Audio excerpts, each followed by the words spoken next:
शाळा निवडताना कुठल्या गोष्टी बघणं महत्वाचं आहे? फक्त मोठं स्कूल इंग्लिश मीडियम आहे म्हणून नाही. शाळेचं तुम्ही पहिली गोष्ट मी बघितलं पाहिजे, त्या ज्या टीचर असतील हं. त्यांचे एज्युकेशन काय झालेलं आहे, हां. त्यांना ते जमते का. बहुतेक वेळा कसं होतं, पण एक मुद्दा असा पण आहे की बरेच पालक ते जागाचा ग्राउंड बघून, बाबा बिल्डिंग बघून वगैरे ऍडमिशन घेतात. असं बहुतेक स्कूलमध्ये घेतात की बिल्डिंग बघून घेतात. ऍक्टिव्हिटी तर सगळे स्कूल, कुठली स्कूल असते की ऍक्टिव्हिटी करतात, सगळे स्कूल ऍक्टिव्हिटी घेतात. ऍक्टिव्हिटी घेणं महत्वाचंच आहे, तेही बघावं किंवा शाळेचा एक्सपिरियन्स काय आहे. शाळा आता किती शाळा चालू होतात आणि बंद होतात. बहुतेक शाळेने सांगते की ते स्कूलला जाऊ नका, बहुतेक वेळा सांगते मी, पण ते बहुतेक समजत पण नसेल, ते घेतात नंतर ते पस्तावा करतात. त्यामुळे पालकांनी हे बघावं की आपली सगळी सोय तिथं होती का. त्या टॉयलेट बाथरूमची मुलं स्वच्छता बघावी, त्या सेफ्टी बघावं. सेफ्टी म्हणजे काय म्हणायचं की बाबा नीट मुलाला काय लागणार नाही ना, ह्याचा एक धोका बघायला पाहिजे, लागतो की नाही. आणि पैसे तर ठीक आहे, शेवटी तुमची मनी, तुम्ही किती खर्च कराल त्याच्यावरच आहे. हाय, हॅलो, नमस्कार. मी प्रीती. अनसीन मराठीच्या पॉडकास्टमध्ये पुन्हा एकदा आपल्या सगळ्यांचं स्वागत आहे. अगदी लहानपणापासूनच आपल्या प्रत्येकाचं स्वप्न असतं शिक्षक बनायचं. पण काही मोजकेच लोक असतात जी हे स्वप्न सत्यात उतरवतात. आज आपण अशाच एका शिक्षिकेचा जीवन प्रवास जाणून घेणार आहोत, ज्यांनी लहानपणीच शिक्षक व्हायचं ठरवलं आणि आज त्या शिक्षक आहेत, प्लस लिटिल बर्ड्स प्रायमरी स्कूलच्या संस्थापक सुद्धा आहेत. ते सर्वसामान्य विद्यार्थ्यांना परवडेल अशी फी घेऊन त्यांना शिक्षण देतात. तसंच महिला सक्षमीकरण हा हेतू डोळ्यासमोर ठेवून महिलांनी पुढे काय केलं पाहिजे हा हेतू डोळ्यासमोर ठेवून त्यांच्यासाठी एक नवीन कोर्स देखील सुरू केला आहे. आता तो कोर्स नेमका काय आहे, महिलांना त्या कोर्सचा किती फायदा होऊ शकतो, प्लस विद्यार्थ्यांना या प्रायमरी स्कूलमधून काय काय सुविधा भेटतात, या सर्व विषयावर आज आपण चर्चा करणार आहोत. या विषयावर चर्चा करण्यासाठी आज आपल्या सोबत आहेत लिटिल बर्ड्स प्रायमरी स्कूलच्या संस्थापक आणि शिक्षिका कस्तुरी मधाळे मॅडम. मॅडम, सर्वात आधी तुमचं अनसीन मराठीच्या पॉडकास्टमध्ये स्वागत आहे. थँक्यू. तर सर्वात आधी तुम्ही शिक्षिका व्हायचं ठरवलं आणि म्हणजे ते स्वप्न तुम्ही सत्यात उतरवलं, आणि तेव्हापासूनचा आतापर्यंतचा प्रवास कसा होता तुमचा? मी लहान नव्हते, म्हणजे लहानपणापासून, म्हणजे साधारणपणे खूप लहान, पहिली दुसरी असताना आमचे वडील आर्मीमध्ये होते आणि आम्ही सेंट्रल स्कूलमध्ये होतो. सेंट्रल स्कूलमध्ये असल्यामुळे आमच्या घरचं वातावरण फारसं अभ्यासू असं नव्हतं. अभ्यासू नसल्यामुळे माझा काही फारसा अभ्यासात लक्ष नव्हतं. फार काय मार्क पडायचे नाहीत, पण मी माझा थोडंसं, माझी मोठी बहीण चांगला अभ्यास करायची, पण माझा काही फारसा अभ्यास लक्ष होतं. पण तरी पण असं 5वी पर्यंत आम्ही आले. त्याच्यानंतर जेव्हा मी 6वीत आल्यानंतर माझ्या वडील आर्मी होते, त्यांचं निधन झालं. ते वारल्यानंतर आम्ही आजोबांकडे राहायला आलो. आम्ही 5 भावंड होतो. आजोबाकडे राहायला आल्यानंतर तेव्हा अशी आपल्याला जाणीव झाली की आपल्याला वडील नाही आहेत आणि आपल्याला नीट वागलं पाहिजे, हे तेवढी समज येते 6वी 7वी पर्यंत. आणि तेव्हा मला असं जाणवलं की आपण असं वागलं पाहिजे की आपल्या आईला कुणी नाव ठेवता कामा नये. म्हणजे ही माझ्यावर एक मोठी जबाबदारी मला जाणवली. आई एकटीच काम करत होती, त्यामुळे आपण ठरवलं की आता आपल्याला नीट वागायचं. त्यामुळे त्यामुळे माझं लक्ष अभ्यासाकडे लागलं. मग 7वी पासून मी अभ्यासाला चांगले मनापासून अभ्यास सुरू केला. 10वी मध्ये आमच्या वर्ग शिक्षिका होत्या पटाले मॅडम, खूप छान होत्या. त्या कडक होत्या, प्रेमळ पण होत्या. त्यामुळे 10वी त्यांच्या भाषेत झाली, छान झाली 10वी माझी. पण एव्हरेज मध्येच होते मी, काही फार नव्हते, पण ठीक आहे. पण त्या मॅडम माझ्या डोळ्यासमोर राहिल्या की आपल्याला व्हायचं तर म्हणजे की ह्या व्यक्तीसारखं आपल्याला व्हायचंय. म्हणजे ही व्यक्ती डोळ्यासमोर माझ्या डोळ्यात की फटाले मॅडम सारखं आपल्याला व्हायचंय, आपल्याला टीचर व्हायचंय. तेव्हा आम्ही 5 फ्रेंड्स होतो आणि आम्ही असं ठरवलं की आपण 5 मैत्रीण मिळून आपण सगळ्यांनी मिळून आपण टीचर व्हायचं, असं आम्ही सगळ्यांनी ठरवलं. आणि मग जेव्हा 10वीचा सेंडऑफ वगैरे झाला तेव्हा मला फार वाईट वाटलं की अरे आता आपली शाळा सुटणार, मॅडमचा सहवास आपला सुटणार, याचं जरा वाईट वाटलं. असं विचार केला की आपल्याकडून शाळा सुटता कामा नये. शाळाचं विश्व हे खूप छान आहे, मग आपल्याला काय करता येईल की आपली शाळा सुटली नाही पाहिजे. इतर जॉबकडे मी कधी लक्षच गेलं. म्हटलं आपण जर टीचर झालो, आपण व्हायचं ठरलंच होतं आमचं. त्यामुळे आम्ही त्या दृष्टीने मग आर्ट्सला वगैरे ऍडमिशन घेतलं, नाही का. पण त्यावेळेस कसं माझी गंमत अशी होती की 10वी नंतर आम्हाला डीएड होता येत होतं. आणि नेमकी जेव्हा माझी 10वी झाली तेव्हा ती प्रथा बंद झाली, म्हणजे ते बंद झालं. म्हणजे ते स्कीम 10वी नंतर नाही, त्याच ठरलं की 12वी पासून डीएडला तुम्हाला ऍडमिशन घेता येईल. आणि मग मला 12वी करायची इच्छा पण नव्हती, मला 10वी पर्यंत शिकायचं होतं, पुढे टीचिंग करायचं होतं. पण तसं काही ते झालं नाही आणि मला बळजबरीने ते 12वी करावी लागली. आणि बळजबरी 12वी करावी लागली. 12वी केली. 12वी पण ठीक, 12वीत पण मला 60-62% मिळाले, तेवढे पुरेसे होते त्यावेळेस की तुम्हाला ऍडमिशन मिळाला. ऍडमिशन पण मिळालं, पण मला माझा नंबर बारामतीला लागला. बारामतीला लागल्यामुळे इतक्या लांब, आणि आई घरात एकटीच कमवणारी होती, त्यामुळे तिला हॉस्टेलचा खर्च आमच्या घरात परवडण्यासारखा नव्हता. आणि कारण की आई घरी एकटीच जॉबला होती आणि आम्ही पापड वगैरे करायचो सगळेजण, पापड वगैरे. माझी 10वी झाल्यानंतर मग आम्ही काय केलं, मी प्रकाश मसालेवाले तावरे कॉलनीत आहे, तिथे मी कामाला होते. 3 महिने सुट्ट्या, पण काय करायचं, तुम्ही मसाल्याची पॅकिंग करत होते. तिथलं मावशी पण मला म्हणायचं, कस्तुरी हे तुझं काम नाही. म्हटलं नाही, हे जस्ट तात्पुरतं करते, माझं ध्येय वेगळंच आहे, पण हे मी तात्पुरतं करते की मसाले भरायचे कामं करायचे, हळदी मिरची नाही का ते वगैरे भरायचे, ते मी काम करत होते मावशांबरोबर सगळ्या. तिथलं ती लोक पण मला समजून सांगायची, बाबा तुझं हे काम नाहीये, तू भरपूर शिकलेली आहेस, 10वी झाली तुझी, तर तू कशाला हे कामं करते. म्हटलं नाही, हे सुट्ट्यापर्यंत कर, नंतर मी सुरूच करणार आहे. 12वी झाली, नंबर जे खूप लांब लागला माझा, आणि मला फार वाईट वाटलं की आई म्हटली की नाही, आता आपण ऍडमिशन नाही घेऊ शकत. खूप रडले खूप रडले, म्हणजे जास्तच रडले. जवळजवळ 2 महिने मी रडण्यातच घालवले की मला तू ऍडमिशनच का नाही घेऊन दिलं म्हणून. आणि खूप वाईट वाटलं मला त्या गोष्टीचं की आपण नाही करू शकत. मग ते डोक्यात खंत असते अशी. आणि त्याच्यानंतर मग त्याच वर्षी माझ्या मावशीचं हे लागलं, काय म्हणतो आपण त्याला, तिला जॉब लागला छान. माझी मावशी क्लासेस घ्यायची, अंजू मावशी माझी क्लासेस घ्यायची. मग नेमकं तिला जॉब लागला, आणि मग तिच्या क्लासचं काय करायचं नाही का. मग तिने सगळ्यांनी समजून सांगितले की तू आता कॉलेजला ऍडमिशन घे. माझी अजिबात इच्छा नव्हती कॉलेजला, काय की मला डीएड करायचं होतं. मग रडत खडत काय ना मी कॉलेजला ऍडमिशन घेतलं. कॉलेजला ऍडमिशन घेतलं, पण इच्छा नव्हती कॉलेजमध्ये काय करायची. तर फक्त सकाळचे 2च तास जायची, म्हणजे पहिला लेक्चर सेकंड लेक्चर, लगेच झालं परत घरी. 7ला जायचं की 10ला परत घरी यायचं, आणि परत क्लासेस सुरू करायचं. म्हणजे मी सगळेच क्लासेस घेत होते. म्हणजे अपडाऊन करायचं तुम्ही? हा, म्हणजे जवळच होते शाहू कॉलेजला होते मी. मग शाहू कॉलेजला मी केलं, तिथं माझं ग्रॅज्युएशन पर्यंत तिथं माझं झालं कम्प्लीट, व्यवस्थित ग्रॅज्युएशन झालं माझं. मग पण क्लासेस पण करायचे आणि कॉलेज पण. हे काय मला जरासं हे झालं ना, त्यामुळे मार्क जरा कमी पडले ग्रॅज्युएशनमध्ये. BA मध्ये जर मला मार्क कमी पडले, आणि BA ला मार्क कमी पडल्यामुळे मला BEd ला ऍडमिशन मिळत नव्हतं. BEd ला मला ऍडमिशनच मिळत नव्हतं. मग आता मार्क कमी असते मला, आय थिंक फक्त 50 का 52% काहीतरी असते, त्यामुळे एवढ्या कमी मार्काला BEd ला ऍडमिशन मिळतच नव्हतं. मग त्यासाठी CET परीक्षा असते, आणि ती परीक्षा देणं गरजेचं आहे. मग तुमचं ते ऍव्हरेज पकडलं जातं, CET आणि ते पकडलं जायचं. पण CET करायला माझ्याकडे पैसे नव्हते. ती पुस्तक आणायची कुठून, ते क्लास लावायचं कुठे. आणि मग त्यावेळेस मग मी परत एक जॉब धरला. त्यावेळेस 10वीच्या स्वाध्याय मालिका वगैरे विकायला असायच्या त्यावेळेस, 10वीच्या दहारच्या त्यावेळेस 10च्या माळ्या ते मी, मग ते काम शोधत मग एकलव्यमध्ये मला एक जॉब मिळाला, सेल्स गर्ल म्हणून. सकाळी यायचं, ऑफिसला यायचं, कॉलिंग करायचं, कुणाला पुस्तक वाटायचे ते ठरवायचे. ती लोक म्हटले या, की मग तो 50 रुपयाचा पास काढायचा, आणि त्या पास काढायचा, त्या बसमध्ये बसायचं आणि अख्खं पुणे फिरायचं. जिथं बोलते तिथं आपण जायचं, आणि त्यांना ती पुस्तकं करायची. तिथं पण मी सांगते ना, एका झटक्यात म्हणजे 50-60 हजाराचं सेल करून टाकायची. पॅरेंट्स लोक मला डायरेक्ट मला हे देऊन टाकायचे, चेक. सेल तिथल्या तिथं करायची, म्हणजे माझा सेल व्हायचा खूप छान. कारण का की मला मुलांच्या, म्हणजे मी टीचर, म्हणजे मी क्लासेस पण घेत होते, आणि मुलं कुठं चुकतात हे मला थोडंफार समजायचं, की आपण अभ्यासात कुठं मागं पडतो मुलं. आणि ते बरोबर हेरल्यामुळे काय व्हायचं, पालकांनाही पटायचं ते, आणि मग पालक काय करायचे, लगेच मला चेक फाडून द्यायचे. तर मी असं भरपूर जवळजवळ 2-3 महिने काम केलं, पण काय माहित काय प्रॉब्लेम असतो सगळ्यांच्या आयुष्यात तसा. माझं पेमेंट काय त्यांनी केला नाही. 3 महिने झाले तर माझा पेमेंट त्यांनी केलाच नाही. तर हे कुठं वाईट वाटतं की पेमेंट आपण एवढं कष्ट करतो, त्याचं पेमेंट मिळत नाही, म्हटलं की वाईट वाटत होतं मला. तर पण तिथल्या ज्या क्लर्क मॅडम होत्या, नेमाडे मॅडम म्हणून होत्या, त्या हे दिसत होत्या ना की कस्तुरी काम करते नाही का असं. त्या म्हटल्या, कस्तुरी ते सेट घे, जा सोडून. ते मला आपण चोरी केल्यासारखं वाटत होतं मला. पण ते म्हणले, तुला 3 महिन्याचं पेमेंट त्यांनी दिलेलं नाहीये, आणि तुला BEd व्हायचं आहे, तर हा सेट तू घे, ह्यात काही चुकीचं नाहीये, तुझा पेमेंट तुला मिळाल्यासारखंच आहे, तू अभ्यास कर. फार वाईट होतं मला, पण मी ते उचललं, ते सेट घेतला. म्हणजे पेमेंट 3 महिन्याचं राहिला होता, पण असं मला समजून घेतलं. मग मी अभ्यास केला, CETचा अभ्यास केला. माझ्याकडे पुस्तक होतं ते, सेटने अभ्यास केला, छानपैकी परीक्षा दिली त्याची, मार्क चांगले पडले मला. BEdला पण नंबर लागला. ते पण हॉस्टेलला जावं लागलं, शिरूरला.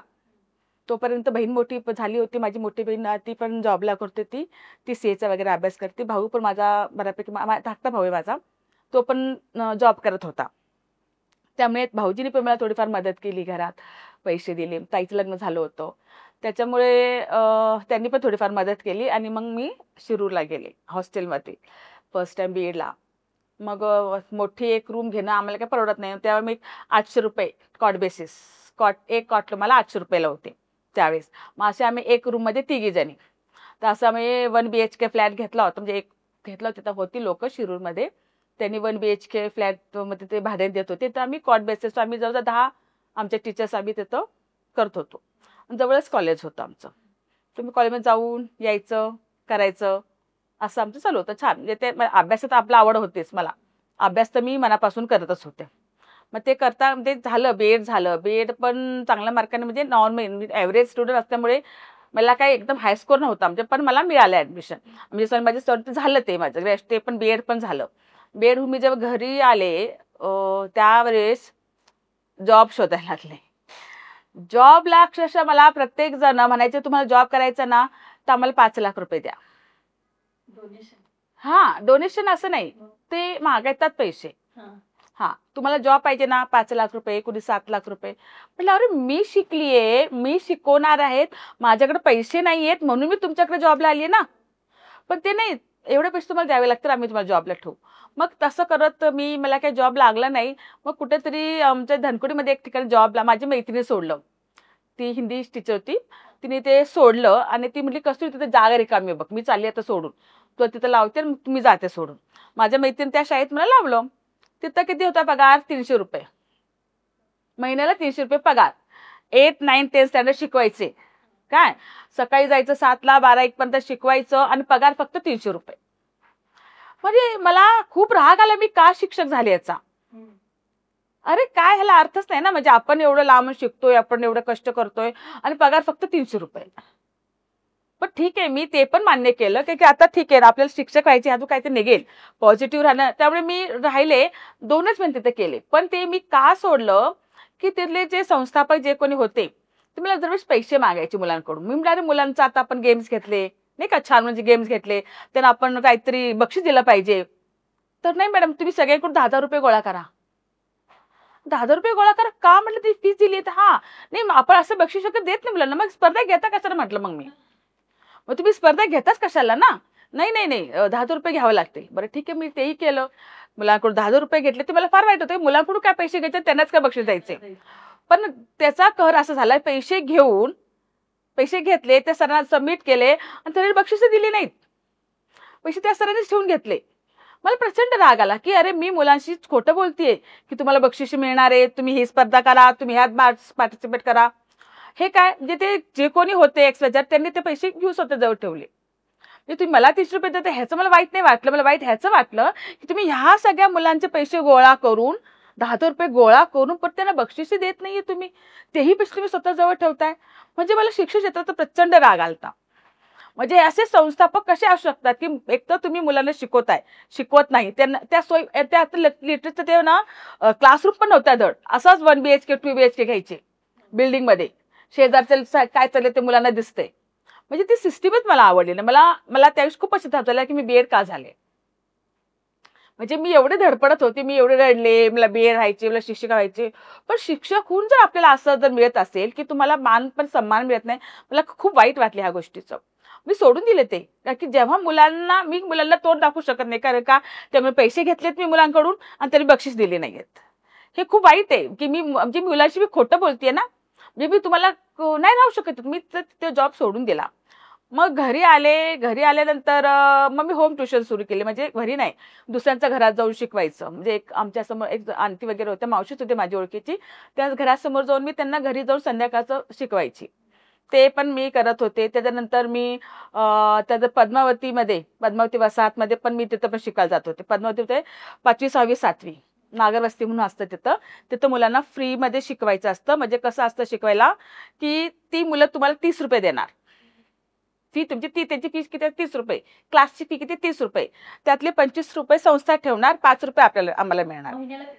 हा, ₹5 आम्हाला मिळणार त्याचं, असं काहीतरी, किंवा ते ₹5 ठेवायचं आम्हाला काहीतरी ₹10-20 काहीतरी मिळत होते. तर मला त्याचं काही वाईट नव्हतं वाटत, कारण की काय ठीक आहे, मुलं ती शिकतात, ते मला हे आवड होती की ते आपण त्याला पण शिकवतोय. तर तिथं मी 6वी-7वीचे वर्ग घेत होते. तिथं मुलं अशी खूप अशी म्हणजे का असं शिव्या खूप द्यायचे घाणेरडे प्रकारे. आणि आधीच मी एका मुलीला जस्ट एक फटका दिला, मारला. तो भाजीवाला माणूस होता, तो कधी तो आला माझ्याकडे भांडायला आला आणि त्याने मला खूप शिव्या दिल्या. म्हणजे इतके घाणघाण शिव्या दिल्या की मी कधी ऐकल्या पण नसतील त्या. मी खूप रडले घरी येऊन. मग त्याच्या ज्या संस्थापक होत्या, त्या समाजसेविका होत्या नंदिनी दातार मॅडम, त्या खूप चांगल्या होत्या. त्या मला म्हणाल्या, "हे बघ कस्तुरी, मुद्दा कसा आहे, तो माणसं डोक्यात ते भरले तो तेच ओतणार आहे. तुझ्या डोक्यात नाही ना ते, मग तू का विचार करतेस? तुझ्याकडे जे आहे ना ते तू दे ना." नाही तिने मला शिवी दिली. अरे म्हणून त्याकडे जे तेच तिने दिलेले, तो तुला अजून काय देऊ शकतो, त्यावर काय तू अपेक्षा करणार आहेस? आपण अशा भागात काम करतो की तिथं तुला ह्याच गोष्टी मिळणार. कौतुक फार कमी प्रमाणात मिळतं आपल्याला आयुष्यात. मी परत जरा सेटल झाले. म्हणजे मॅडमचं पण बरोबर आहे. तो माणूस जो आहे अडाणी आहे, त्याला स्वतःलाच काय कळत नाहीये आणि तो मला हे शिवीच देणार ना, म्हणजे शिव्याच खाव्या लागतात आपल्याला. मी मान्य केलं, म्हणजे एका व्यक्तीसाठी आपण इतक्या मुलांचं नुकसान नाही करू शकत. मी तेही मान्य केलं. मग म्हटलं ठीक आहे, काही हरकत नाही म्हटलं. पण मी ते नागवस्तीमध्ये झोपडपट्टीमध्ये मुलांना पण मी शिकायला जात होते. तिथं पण छान म्हणजे मुलांना शिकवत होते, घेत होते. त्याचं झाल्यानंतर मग साधारणपणे मग मला होम ट्युशनमध्ये माझ्या वर्षी तर एक सुमती बालवाडीमध्ये एक शाळा मिळाली. तर शिक्षिकेची गरज होती. ती डोंगरावरती शाळा आहे. त्या शाळेचे संस्थापक आहे शर्वी घोले. खूप छान मॅडम आहेत त्या. त्या शाळेत राजकारण हा प्रकार अजिबात चालत नाही. एकदम राजकारणापासून पूर्ण अलिप्त शाळा. ती डोंगरावर शाळा आहे, ती डोंगरावर शाळा आहे. शर्वी घोले मॅडमची शाळा आहे तिथं. तिथं मी ॲज अ टीचर म्हणून जॉईन झाले. आणि तिथं मला खूप समाधान मिळालं की तिथं शिक्षिका टिकत नाहीत, ते शिक्षक राहतच नव्हते. कारण की शाळा खूप लांब आहे, डोंगरावर आहे. तुम्हाला 1 किलोमीटरवर चालत जावं लागतं वरती. चालत गेल्यानंतर मग तुम्हाला इथं मुलं मिळतात. आणि तिथली मुलं पण अशी कशी आपली नाही का, आपलं स्वयंपाक म्हणजे शेतकऱ्यांची मुलं, अशी साधी मुलं. त्यांना इंग्लिश येत नाही, त्यांना ईजची स्पेलिंग माहित नाही, वॉचची स्पेलिंग माहित नाही, द म्हणजे काय माहिती नाही. अरे म्हटलं असं कसं ना, असं कसं, तुम्ही 10वीला आलात म्हटलं आणि तुला द माहिती नाही, इज माहिती नाही, असं कसं काय शक्य आहे म्हटलं. नाही मी ताई, आम्हाला नाही येते. मला मला वाटलं अरे इथं शिकवणं खरं आपली गरज आहे. मग तिथं मी रुळले. तिथं पण एक मॅडम वगैरे येत होत्या. त्या इंग्लिश छान घ्यायच्या. एकदम A1 क्लासच्या इंग्लिश मॅडम होत्या त्या. एकदम छान मॅडम होत्या. त्या सिटीत शिकवायला होत्या. ते इतक्या हाय लेव्हलची इंग्लिश बोलायचे, इतक्या हाय लेव्हलची इंग्लिश बोलायचे, समोरच्याला काहीही कळायचं नाही. ते एकदा का त्यांनी क्लासमध्ये पाऊल ठेवलं की त्याची इंग्लिश सुरू व्हायचं. इंग्लिश पूर्ण सुरू व्हायचं की जाऊपर्यंत ते इंग्लिशमध्ये बोलायच्या. होमवर्क सगळे इंग्लिश, सगळं इंग्लिश. म्हणजे एकदम एक्सपर्ट होते इंग्लिशमध्ये त्या मॅडम. खूप छान होत्या त्या मॅडम. आणि मग त्या निघून गेल्या की मग मी क्लासमध्ये गेले. म्हटलं मॅडम मला इंग्लिश आवडतं. मी म्हटलं काय शिकवलं आज?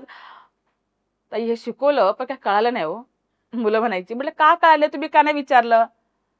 मग मी शिकवलेलं आठवण झालं. मी म्हणायचे अरे थांब, हे असं नाही, हे असं आहे. मग त्या गेल्या की परत माझा तास सुरू व्हायचा. माझा सब्जेक्ट राहायचा बाजूला.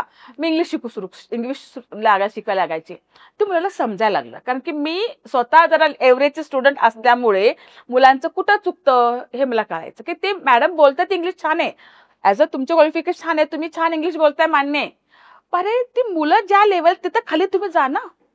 हे महत्वाचं आहे. त्या लेवलला तुम्ही शिकवलं पाहिजे. तर त्या लेवलला त्या मॅडमकडे जात नव्हत्या. आणि माझी गंमतच झाली की मी मॅडमवरती पण सांगितलं की मॅडम त्या मॅडम कसं आता फ्रीमध्ये शिकवत होत्या. त्यामुळे त्यांना कोणी काही बोलायचं नाही. आलं लक्षात. आम्ही पेमेंटवाले होतो. त्यामुळे आमचं फारसं ऐकलं जायचं नाही म्हणजे का. तर मॅडमला म्हणायची, मॅडम तुला फार इंग्लिश आवडतं शिकवायला. म्हटलं हो, कारण की मुलांना ते जमत नाहीये म्हणून म्हटलं आपण. त्यामुळे मुलांच्या बाजूने मी जेव्हा बोलायची ना, तेव्हा मुलांची माहिती जरा जास्त जमायला लागलं. मुलांना मला समजायला की मुलांना मॅडमला हे आपल्या मॅडमला कळतं. आणि मला मग की मी कधी ट्युशन लावले नाहीये. म्हणजे आमच्या घरात कुणीच ट्युशन वगैरे काय नाही. स्वतःहून अभ्यास करायचा. येत नाही ना परत अभ्यास करायचा. येत नाही ना परत अभ्यास करायचा. त्यामुळे ती गोष्ट पक्की झालेली. फार इंग्लिशमध्ये एक्सपर्ट आहे असं नाही. पण तुम्हाला जे येत नाही ना ते मी सांगू शकते. तेवढी मला इंग्लिश येते. असा माझा मुद्दा होता. आणि त्यामुळे माझ्या मुलांचं पण चांगलं मुलांचं माझ्याला चांगलं छान जमायला लागलं. जवळजवळ त्या शाळेत मी 16 वर्ष काम केली. 5-6 वर्ष तर मी 10वीचीच क्लास टीचर होते. ती 10वीची मुलं फक्त माझंच ऐकायची सहसा. 8वी 9वी 10वीची मुलं. 8वी 9वी 10वीला मी इंग्लिश आणि हिंदी हे 2 सब्जेक्ट शिकवायचे. मग कधी कुणाला वाटलं तर मी कधी फर्स्ट स्टँडची पण क्लास टीचर झाले. म्हणजे तिथं आमच्या तिथल्या मॅडमचा रूल आहे, मानसताई आमच्या होता, कमी तिथं आम्ही मानसताई शरूताई म्हणायचे की आपण कुठं कमी नाही पडायचं, आपण शिक्षक आहोत ना, कुठं कमी नाही पडलं पाहिजे. ठीक आहे म्हटलं, सायन्सचं टीचर नाही, थोडं सायन्स पण ट्राय करायचा नाही का. पण तिथं होतं म्हणजे व्यवस्थित छानपैकी 16 वर्षापर्यंत मी तिथं छानपणे शिकवले आले. पण मला असं वाटतं की आपण कुठे, मला अजून कधीतरी असं अपूर्ण वाटायचं, अरे एवढंच नाही आपलं आयुष्य, म्हणजे काहीतरी केलं पाहिजे ना आपण. मग मी तिथं शिकवत मी MA ला पण ऍडमिशन घेतलं पुणे युनिव्हर्सिटीतून. MA पण माझं क्लिअर झालं. ते करता करता मग मी DED पण केलं. DED पण कम्प्लीट झालं. मग म्हटलं की इथं माझा भाऊ म्हणायचा, माझा धाकटा भाऊ आहे सचिन, तो म्हणायचा ताई तू जाती येती, तुला पगार पण देतात, त्याला आवडायचं नाही, तो IT मधला, त्यांना 70-80 हजार पुढे पगार, आम्हाला आपले मोजकस पगार मानधन आम्हाला मिळायचं. म्हणजे तू एवढं शिकून एवढा पगार कमी कसा आहे, मग तू आपणच शाळा काढू. त्याच्या डोक्यात आली. म्हटलं आपण, मला येईल का तेवढं शिकवता असं नाही का. तर बघू तरी म्हटलं आपण नाही का, असं मी ट्राय केलं. आणि त्याच दरम्यान मी आय थिंक कोकणी शिकायला, आम्ही जरा बाहेर गेलो, कोकणी गेलते मी वेस्टर्नमध्ये कोकणी शिकायला. तिथं माझा एक मित्र भेटला इंद्रजित घुले म्हणून. त्याला सहज म्हटलं अरे मला ना शाळा वगैरे काढायची, त्याची स्वतःची संस्था आहे, तुला तू त्या संस्थेच्या अंडर शाळा सुरू कर. कर्मवीर सामंताची संस्था स्वतःची, तो अध्यक्ष आहे. मग त्याच्या अंडर मग मी स्कूल सुरू केलं. त्याच वर्षी 2012ला माझी आई रिटायर झाली. रिटायरचा जेवढा काय पेमेंट पैसे आले होते, आईने ते स्कूल बांधायला काढलं. हा, मग आईने ते स्कूल वगैरे बांधून दिलं. मग काय, मग सुरू झालं आमचं, म्हणजे माझं मी सकाळ सकाळ इथं करायची 9 ते 11 पर्यंत प्रायमरी प्री प्रायमरी स्कूलमध्ये शिकवायचं. ते झाल्यानंतर की मग तिकडच्या स्कूलला जायची सुमती बालोनमध्ये. ती शाळा 12 वाजता सुरू व्हायची, ती 12 ते 5 ची शाळा. तिथं जाऊन 8वी 9वी 10वी करायची. परत सकाळी इकडे करायचं, ते करायचं, संध्याकाळी ट्युशन्स घ्यायचे.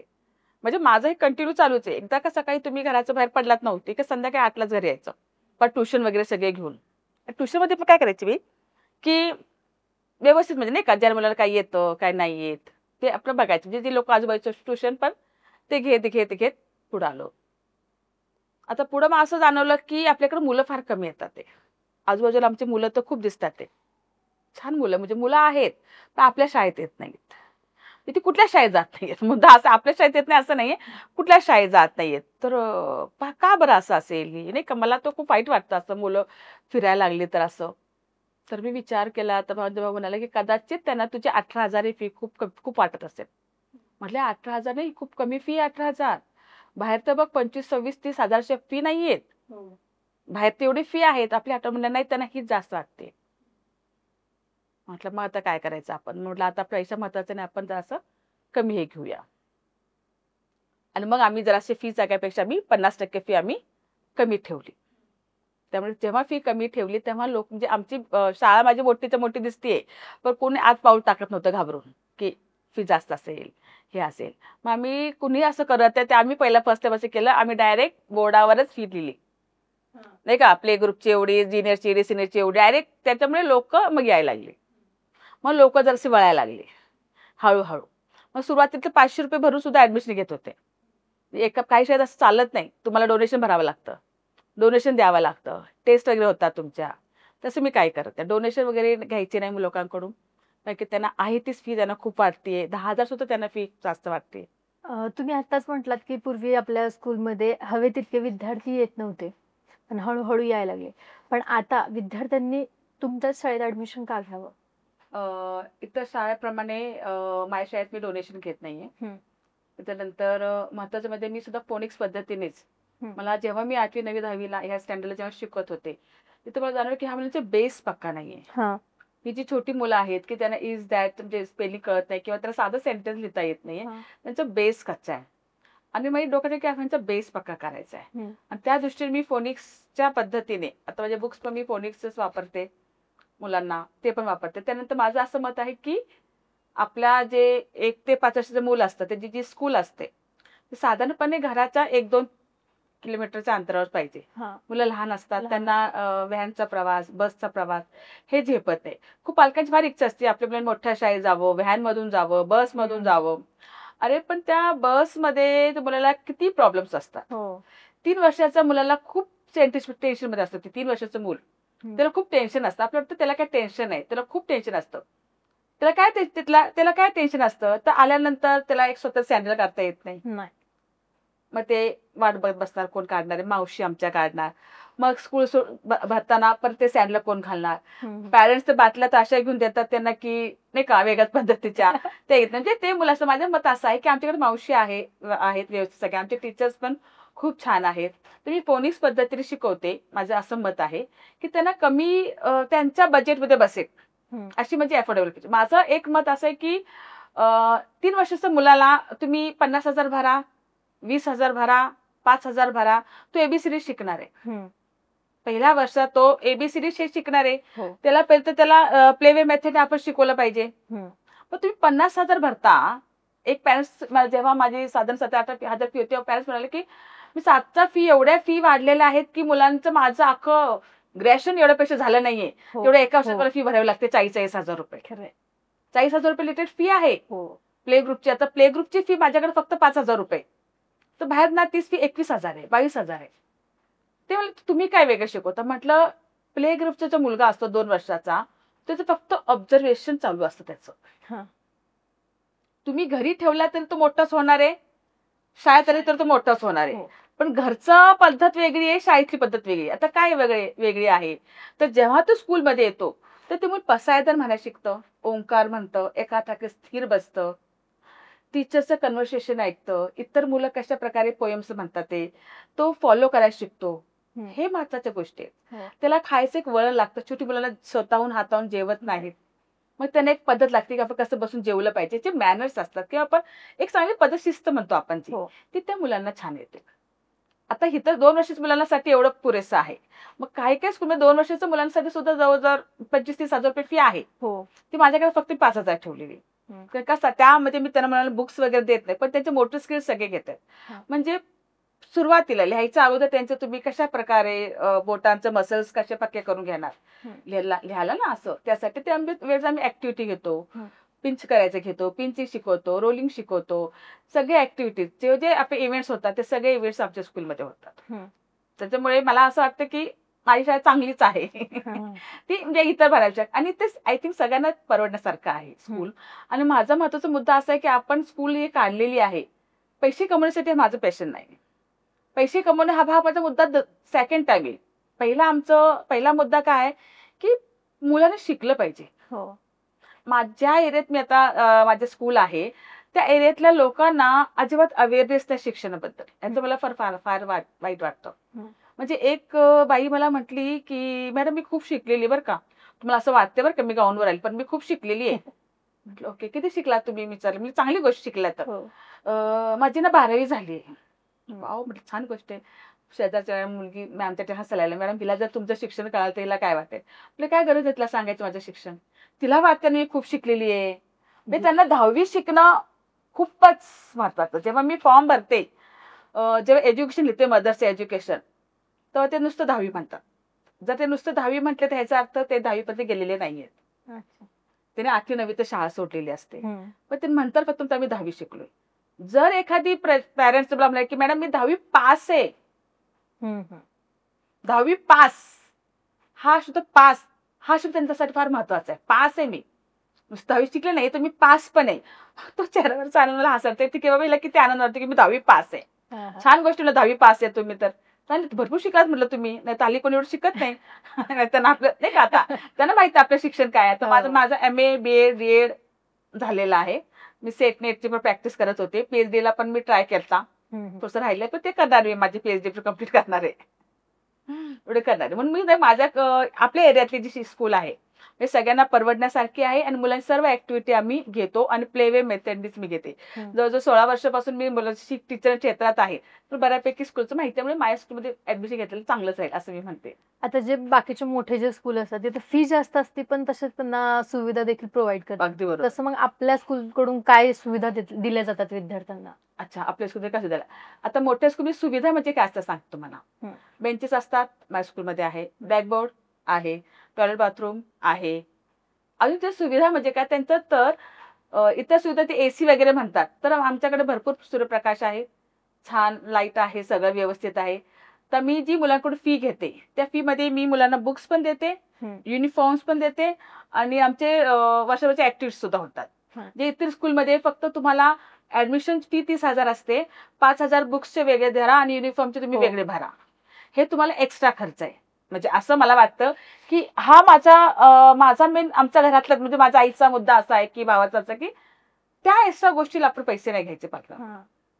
त्याची गरज आहे. तुम्हाला शिक्षण हे महत्वाचे आहे. त्यामुळे बुक्स सुद्धा माझे स्वतःचेच असतात. आणि आता कसं झालंय की दिवसानुसार सुद्धा युनिफॉर्म दिलेले असतात मोठ्या मोठ्या स्कूलला. हो, की या दिवशी हा घालायचा कंपल्सरी असतं. तर पीटी ड्रेस एक पीटीचा ड्रेस असतो ना. तुम्हाला कोणीतरी आमच्या पण पॅरेंट्स विचारलं मॅडम तू पीटी ड्रेस नाही ठेवला मुलांना. म्हणजे पीटी म्हणजे काय सांगा बरं मला जरा. त्यांनाच प्रश्न विचारते पीटी म्हणजे काय. अहो एक्सरसाइज करतात. म्हटलं आमची मुलं युनिफॉर्मवर पण करतात. हो. आता जे पीटीचे मोठे स्कूल आहे तिथं ती मुलं प्रॉपर ग्राउंडवर जातात.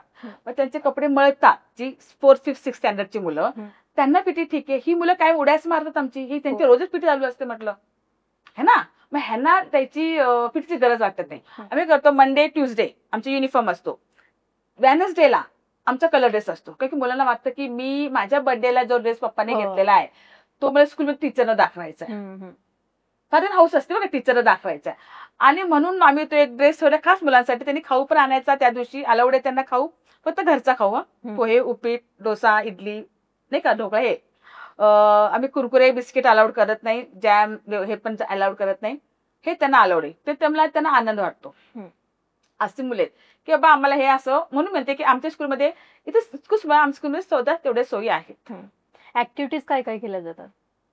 ऍक्टिव्हिटी तर आमचे रोजच ऍक्टिव्हिटी चालू असतात. ऍक्टिव्हिटी म्हणजे आपलं प्रेयर वगैरे सकाळी सुरू असते. त्याच्यानंतर आमचं सपोज तुम्हाला ॲनिमल्स शिकवायचे असतील वाईल्ड ॲनिमल डोमेस्टिक ॲनिमल हे तुम्हाला शिकवायचं असेल तर प्रॉपर आम्ही इथं ह्या बाजूला जंगल आहे असं क्रिएट करतो. आणि ह्या बाजूला घरं दाखवतो. जंगलात आम्ही वाईल्ड ॲनिमल्स इथं आहे डोमेस्टिक ॲनिमल्स. मग आम्ही इथं ते एका टोपल्यामध्ये आम्ही नाही का असं ॲनिमल्स मिक्स करून ठेवतो. यात लायन पण आहे शिप पण आहे गोट पण आहे. ते त्यांनी तिथं डिस्ट्रीब्युट करायचे. त्यांनी हात उचलच लायन आहे तर लायन कुठं राहतो जंगलात. मग त्यांनी तर जाऊन ते ठेवायचं. हे काय आहे डॉग आहे डोमेस्टिक ॲनिमल तिथे ठेवायचं. अशा प्रकारे प्रत्येक म्हणजे तुम्हाला प्रत्येक टॉपिकला तुम्हाला ऍक्टिव्हिटी घ्यावीच लागते. त्याशिवाय तुम्ही शिकू शकत नाही. कारण ही इतकी छोटी मुलं आहेत. तुम्ही हातात पुस्तकं काढा चला ओपन युअर नोटबुक्स आणि सुरू करते मी. ते थांबतच नाहीत. तुमचं तर ऐकणारच नाही त्यांचे असं म्हणते मी. त्यांना सतत ऍक्टिव्हिटी लागते. छोटी मुलांना ना तुम्ही विदाऊट ऍक्टिव्हिटी काही शिकू शकत नाही. पण त्याच्या कलागुणांना वाव मिळावा ह्यासाठी काय काय आता हे तुम्ही म्हणता ना कलागुणांना वाव मिळावा तर आपण सकाळी प्रेयर घेतो पोएम घेतो. बरोबर आहे. पोएम सगळीच मुलं म्हणतात छानपैकी. म्हणजे आमच्या मागे पोएमला ते मुलं पण सतत ते घरी जरी गेले ना मुलं तर ते घरी आमच्या सगळी मुलं 3 वर्षाची मुलं सगळे ओंकार म्हणतील पसायदार म्हणतील. त्यांना कोणी सांगितलं नाहीये म्हणायला घरी पण ते म्हणतात. ती सवय त्यांना आलं लक्षात. ते अदर ऍक्टिव्ह सोबत तुम्ही अदर ऍक्टिव्ह ह्यात घेतो ना मग आपण गॅदरिंग होतच असतं आपलं चालूच असतं आपलं तिथे. आता तुम्ही विद्यार्थ्यांसाठी तर करतायच पण तुम्ही महिला सक्षमीकरणाचा हेतू लक्षात घेऊन सुद्धा कोर्स सुरू केला एक नवीन. त्या कोर्स बद्दल काय सांगाल. अच्छा आता माझं इथं महत्वाचं की मी जे एरियात माझे राहते तिथं मला अशा बायका पण मिळाल्या की आता मी जेव्हा सुरू केलं 2012ला तर माझ्यामध्ये एक मावशी म्हणून होत्या. त्यांच्या 8वीतच लग्न झालं. ते शिकायची हौस होती पण आत्या वारल्यामुळे आत्याच्या मुलाबरोबर त्यांनी घरात लग्न लावून दिलं. मग त्याचं शिक्षण अर्धवट राहिलं. मग तिला पहिली मुलगी झाली रुची नाव तिचं. ती माझ्याकडे नर्सरीला आली. मग ती अभ्यास करायची. ती सगळी फरशी विरशी पुसून स्कूल वगैरे झाडू वगैरे झाला वेळ भेटला ती बुक सोडून अभ्यासाला बसायची. तिला म्हटलं तू 10वी दे मला ज्या काळात शिकायचं आहे. रुची मुलं शिकायची. ती माझ्याकडे मावशी म्हणून होती तरी सुद्धा तिला शिकायची आवड होती. मग ती मुलगी तिसरी जेव्हा नर्सरी होईपर्यंत तिने स्वतःची 10वी क्लिअर केली. मी तिला म्हणजे अभ्यास बसायची सांगायची कसा अभ्यास करायचा नेमका काय अभ्यास करायचा. ती तेवढा अभ्यास करायची. मी काय तिला घेऊन बसायची नाही. मला पण माझी कामं असत पण फक्त गाईड करायची. आता हे करा मग ते करा मग ते करा. ती 10वी झाली. नवऱ्याला माहिती नव्हतं 10वी झाली तिची. घरात सांगायचं नाही कारण की आपल्यापेक्षा बायको शिकलेला आवडत नाही लोकांना जास्त. हा एक प्रॉब्लेम असतो. त्यामुळे नवऱ्याला सांगू नका. आपलं नाही सांगत ते मला काय प्रॉब्लेम नव्हता पण तिला तिच्या वडिलांना खूप आनंद झाला की आपली मुलगी 10वी झाली. जे वडिलांना एक खंत होती की आपली मुलगी शिकू शकली नाही लवकर लग्न लावून दिलं म्हणून पण तिचे वडील तिला खूप सपोर्टिव्ह होते. ती सगळी बुक्स वगैरे आमच्या स्कूलमध्येच ठेवायची काही न्यायची नाही. मग ती 10वी झाल्यानंतर मग मे बी ते सोडलं तिने काहीतरी प्रॉब्लेम झाला. मग ती प्रेग्नंट राहिली वाटतं सेकंड टाइम. परत प्रेग्नंट राहिले ना, मग ती मध्ये ते गॅप पडला, मग परत तिला जो मुलगा झाला दुसरा, मग तो नशिला परत माझ्याकडेच आला. मग परत तेव्हा ती 12वी दिली. आलं लक्षात, तिथे काय केलं, मग 12वी दिली. म्हणजे जसं तो जेव्हा कारण की ती स्कूलमध्ये आधी किती अभ्यास करायची, सगळी कामं सगळी करायची, मावशी म्हणून सगळी कामं करायची, मुलाकडे लक्ष ठेवायची, जसं वेळ ती अभ्यास करायची. मी मी जसं गाईड करायची, आता असं करून घ्या, तसं करून घ्या. तिला ती खूप आवड होती तिला. ती पण मग तिने 12वी पण केलं. मला आता FI ला वगैरे ऍडमिशन घेणार का, पण मग नको म्हटलं, मग जरा घरात जरा व्हायला लागलं. मग तिचं 12वी तरी क्लिअर झाली. अजून माझ्याकडे एक महिला होती, ती पण माझ्याकडे यायची. कशाला यायची बरं ती, हा, तिची मुलगा एक 10वीला होता, एक 1लीला होता आणि एक आय थिंक 9वीला होता. असं काही ते 3 मुलं होती तिला. तिला 12वी क्लिअर करायची होती. म्हणजे मुलगा आता 11वीला जाईल, त्या मुलाबरोबर बसायचं होतं पुढच्या वर्षी. तर म्हणलं का तुला, तर तुला काय कुठल्या तरी कोर्सला ऍडमिशन घ्यायचं होतं, त्या ऍडमिशनला 12वी कंपल्सरी पाहिजे होते. या म्हटलं, मी छोट्या मुलांना जेव्हा क्लासेस घेते तेव्हा तुम्ही बसा, शिक्षणाला लाजायचं नाही म्हटलं त्यांना आधी म्हटलं. ती म्हटलं मी अजिबात लाजणार नाही म्हटलं. या म्हटलं, मग मी संध्याकाळची ट्युशन घ्यायची, छोटी छोटी मुलं यायची, त्यांच्याबरोबर ती बसायची आणि मग त्यांनी ABCD फोनिक्स हे सगळं शिकलं. तिला अजिबात वाचता येत नव्हतं, पण ती हळूहळू वाचायला लागली. मग मी तिला काही बुक्स सांगितले, हे बुक्स बघा, नाही का, ही साईट बघा, तर तुम्हाला शिकाय. ते घरी ते साईट्स बघायला लागले आणि मग ते शिकाय पण लागले. मग तिला एक वळण लागलं अभ्यासाचं. जे अभ्यास करत होते तिला वळण लागलं हळूहळू अभ्यासाचं. म्हणजे तिच्या घरी सपोर्टिव्ह होते, तिला छान वळण लागलं अभ्यासाचं. आणि मग ती त्यात 12वी पण झाली. तिला किती कमी टक्के मिळाले, पण तिला खूप आनंद झाला, प्रचंड आनंद झाला. 12वी क्लिअर झाली ती, कारण की तिने 3 मुलं घर सांभाळून मुलं शिकतात नाही, मला खूप आवडतं. अशा वेळेस पर्सेंटेज मॅटर करत नाही, ते पास होणं. हा, ते फार महत्वाचं. आणि तिने 12वी पण केली, मला हे आवडलं. मी खूप लोकांना म्हणते की आता मी जे ग्रुप, आमच्या स्कूलचा ग्रुप आहे, मला मेसेज टाकावा लागतो. इंग्लिशमध्ये टाकते मेसेज, कुणालाच कळत नाही तो मेसेज, खूप कमी लोकांना कळतो. मुद्दा असा असतो की मग मी हिंदीत टाकलं तर काय, आमची इंग्लिश मिडियम शाळा आणि हिंदीत काय मेसेज टाकतात, असे बोलणारे पालक आहेत आपल्याकडे. ठीक आहे, मग आपण काय करतो, इंग्लिश पण टाकते, हिंदी पण टाकते. नंतर मला कळलं की तेही कळत नाही लोकांना. मी पण काय रे, तुम्ही बघितलं नाही कसं, का हमको पढ़ना आता है मॅडम. अरे झालं का, मला कधी सांगायचं म्हटलं मला हे. मग आता नंतर मग मी व्हॉइस मेसेज टाकायला लागले.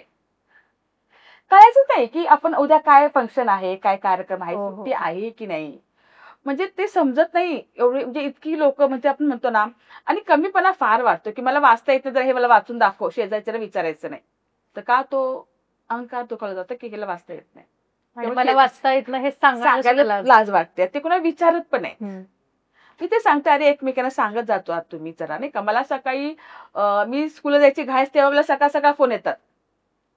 मेसेज टाकला की लगेच फोन सुरू होतात की मॅडम आज कौन सा मेसेज आला है, स्कूल है की छुट्टी है.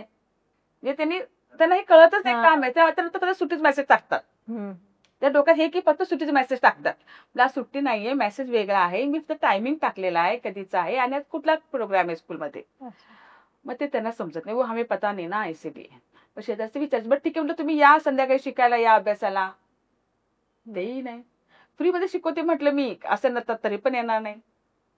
आणि दुसरी माझ्या स्कूलमध्ये ऍडमिशन घ्यायचा म्हणजे मुद्दा असा असतो की सपोज तुम्ही आता पैसे भरले आणि जर तुम्ही सॅटिस्फाईड नाही आहात किंवा ह्याला काहीच येत नाहीये, तर मी त्यांच्या फ्रीमध्ये 1 वर्षभर त्यांचा क्लास घेते.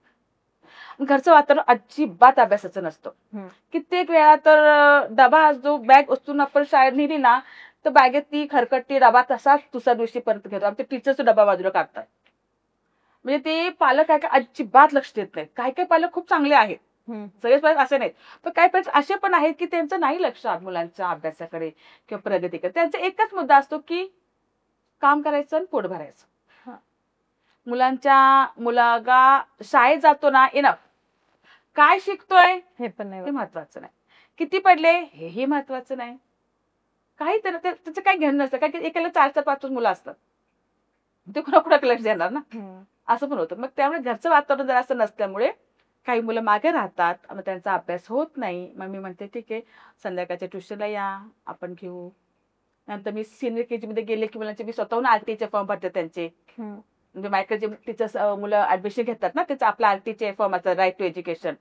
ते कुणी भरू शकतं, त्यात काय नाही, पण ते काही नाही जमत नाही भरायला, नाही का. मग आपण ती पण सुविधा देतो की त्याला ते पण भरून टाकू. बहुतेक नंबर्स पण लागतात, तुम्ही सांगा ते स्कूल, मी ते तर मेन्शन करत असते, तुम्ही हे स्कूल घ्या आणि मग हे करा असं. म्हणजे अशाच मग महिलांसाठी तुम्ही त्या कोर्सची सुरुवात केली. ते त्या कोर्स कोर्स सुरुवात म्हणजे मग मी काय विचार केला की इथं आमचे त्याचे पालक आहेत किंवा एक साधारणपणे उत्तर प्रदेश जर लोक येतात ते नाही का, तर त्यांच्याकडे असतं की लग्न लावून एक तर 10वी झाली 12वी झाली की मुलीचे लग्न लावून देतात. हो. ते एक स्कोप ते सोडून देतात नाही का. आणि मग त्या काही मुली अशा आहेत की त्यांना पुढे शिकायची इच्छा आहे पण शिकता येत नाही. मग त्यासाठी मी 12वी झाल्यानंतर किंवा टीचर ट्रेनिंगचा कोर्स सुरू केलाय अच्छा. की प्रॉपर. आणि आपल्या स्वतःचे स्कूल असल्यामुळे काय होतं, त्यांना प्रॅक्टिकल नॉलेज तिथं मिळतं. हो. इतर टीचर ट्रेनिंग मध्ये तुम्हाला काय असतं की तुम्ही सगळेच स्टुडंट असता.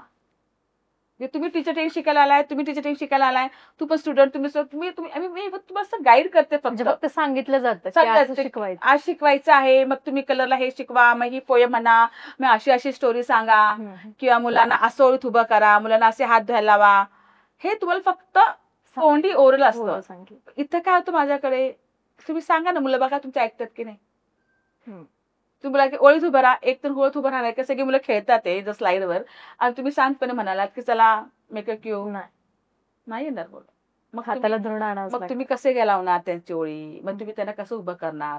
मग तुम्ही पोयम म्हणताना त्यांचे एक्सप्रेशन बघणं महत्वाचे ना. तुम्हाला म्हटलं आता एक पोयम म्हणा, जर तुम्हाला म्हणाले तुम्ही पोयम म्हणालात पण आवडले की नाही मला काय कळणार तुम्हाला. जेव्हा त्या मुलाच्या डोळ्यात चमक दिसते तेव्हा तुमचा कॉन्फिडन्स वाटतो की अरे हा आपल्याला जमलं बरं का, त्याला कळालं मी काय बोलले ते.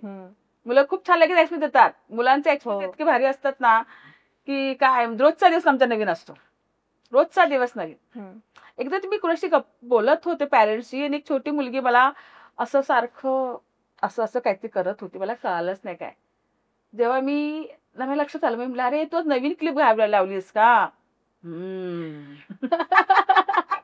हे सांगा ते दाखवतात की बघा माझी क्लिप बघा, म्हणजे मी बोलती म्हणजे लक्ष नाही तिच्याकडं, ती समोर थांबली माझ्या, पण जोपर्यंत मी त्याकडं असं असं करतेय ती फक्त मला त्याचे कळालं नाही का.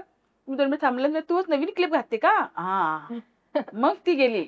जोपर्यंत मी बोलणार नाही तिच्याशी, म्हणजे ह्या मुलाचा खूप भारी गुण असतो की त्याने गुण सांगणार की मी नख कापले आज ते दाखवणार, मी आज नवीन पॅन्ट आणलीये, पप्पाने घेतली बर्थडेला, सगळं सगळं सांगतात. ते एक छान असतं. आणि जर तुम्ही म्हणाल टीचर ट्रेनिंगचं, तर तेवढ्यासाठी मी असं सांगितलं की त्या महिलांसाठी ते टीचर ट्रेनिंग त्यांना होईल, प्रॉपर त्यांना मिळेल, आणि कमीत कमी फी मध्ये. बाहेर जी 25-30 हजार रुपये फी आहे टीचर ट्रेनिंगला, ती माझ्याकडे फक्त 16,500 ला आहे. अच्छा. आणि त्या दिवसांचा पिरियड असतो 1 इयर्सचा, पूर्ण 1 वर्षाचा आहे. आणि त्यात पण त्यांना एक सवलत अशी आहे, म्हणजे आपण स्कीम अशी ठेवली आहे त्यांनी संस्थेने की गुरुपौर्णिमा आणि शिक्षक दिन ह्या दिवशी फक्त 10,000 त्यांचे ऍडमिशन होणार. अच्छा. फक्त 10,000 मध्ये त्यांना पण ऍट अ टाइम एकदा भरायची फी. 16,500 फी भरायची असेल तर फर्स्ट टर्म आणि सेकंड टर्म 2 इन्स्टॉलमेंट मध्ये. पण गुरुपौर्णिमा आणि शिक्षक दिन ह्या दिवशी म्हणजे 5 सप्टेंबरला एट अ टाइम 10,000 भरून तुमची पूर्णपणे फी होणार. त्यामुळे सर्टिफिकेट तुम्हाला मिळणार आहे. त्या सर्टिफिकेट सरकार मान्य आहे. त्या सर्टिफिकेटने तुम्ही कुठेही जाऊन, म्हणजे नाही का, कुठल्याही स्कूलमध्ये तुम्हाला जॉब लागू शकतो. तुम्ही स्वतःचा प्री प्रायमरी सुद्धा ओपन करू शकता. म्हणजे हे एक चांगलं ऑपॉर्च्युनिटी आहे. जर कुणाला आता 12वी झाल्यानंतर मुलं बघतात ना आता आपल्याला काय करायचंय, करिअर गायडन्स जातात. ठीक आहे, BA म्हणजे तुम्ही इंजिनियर व्हा, डॉक्टर व्हा, ठीक आहे, ते पण चांगले.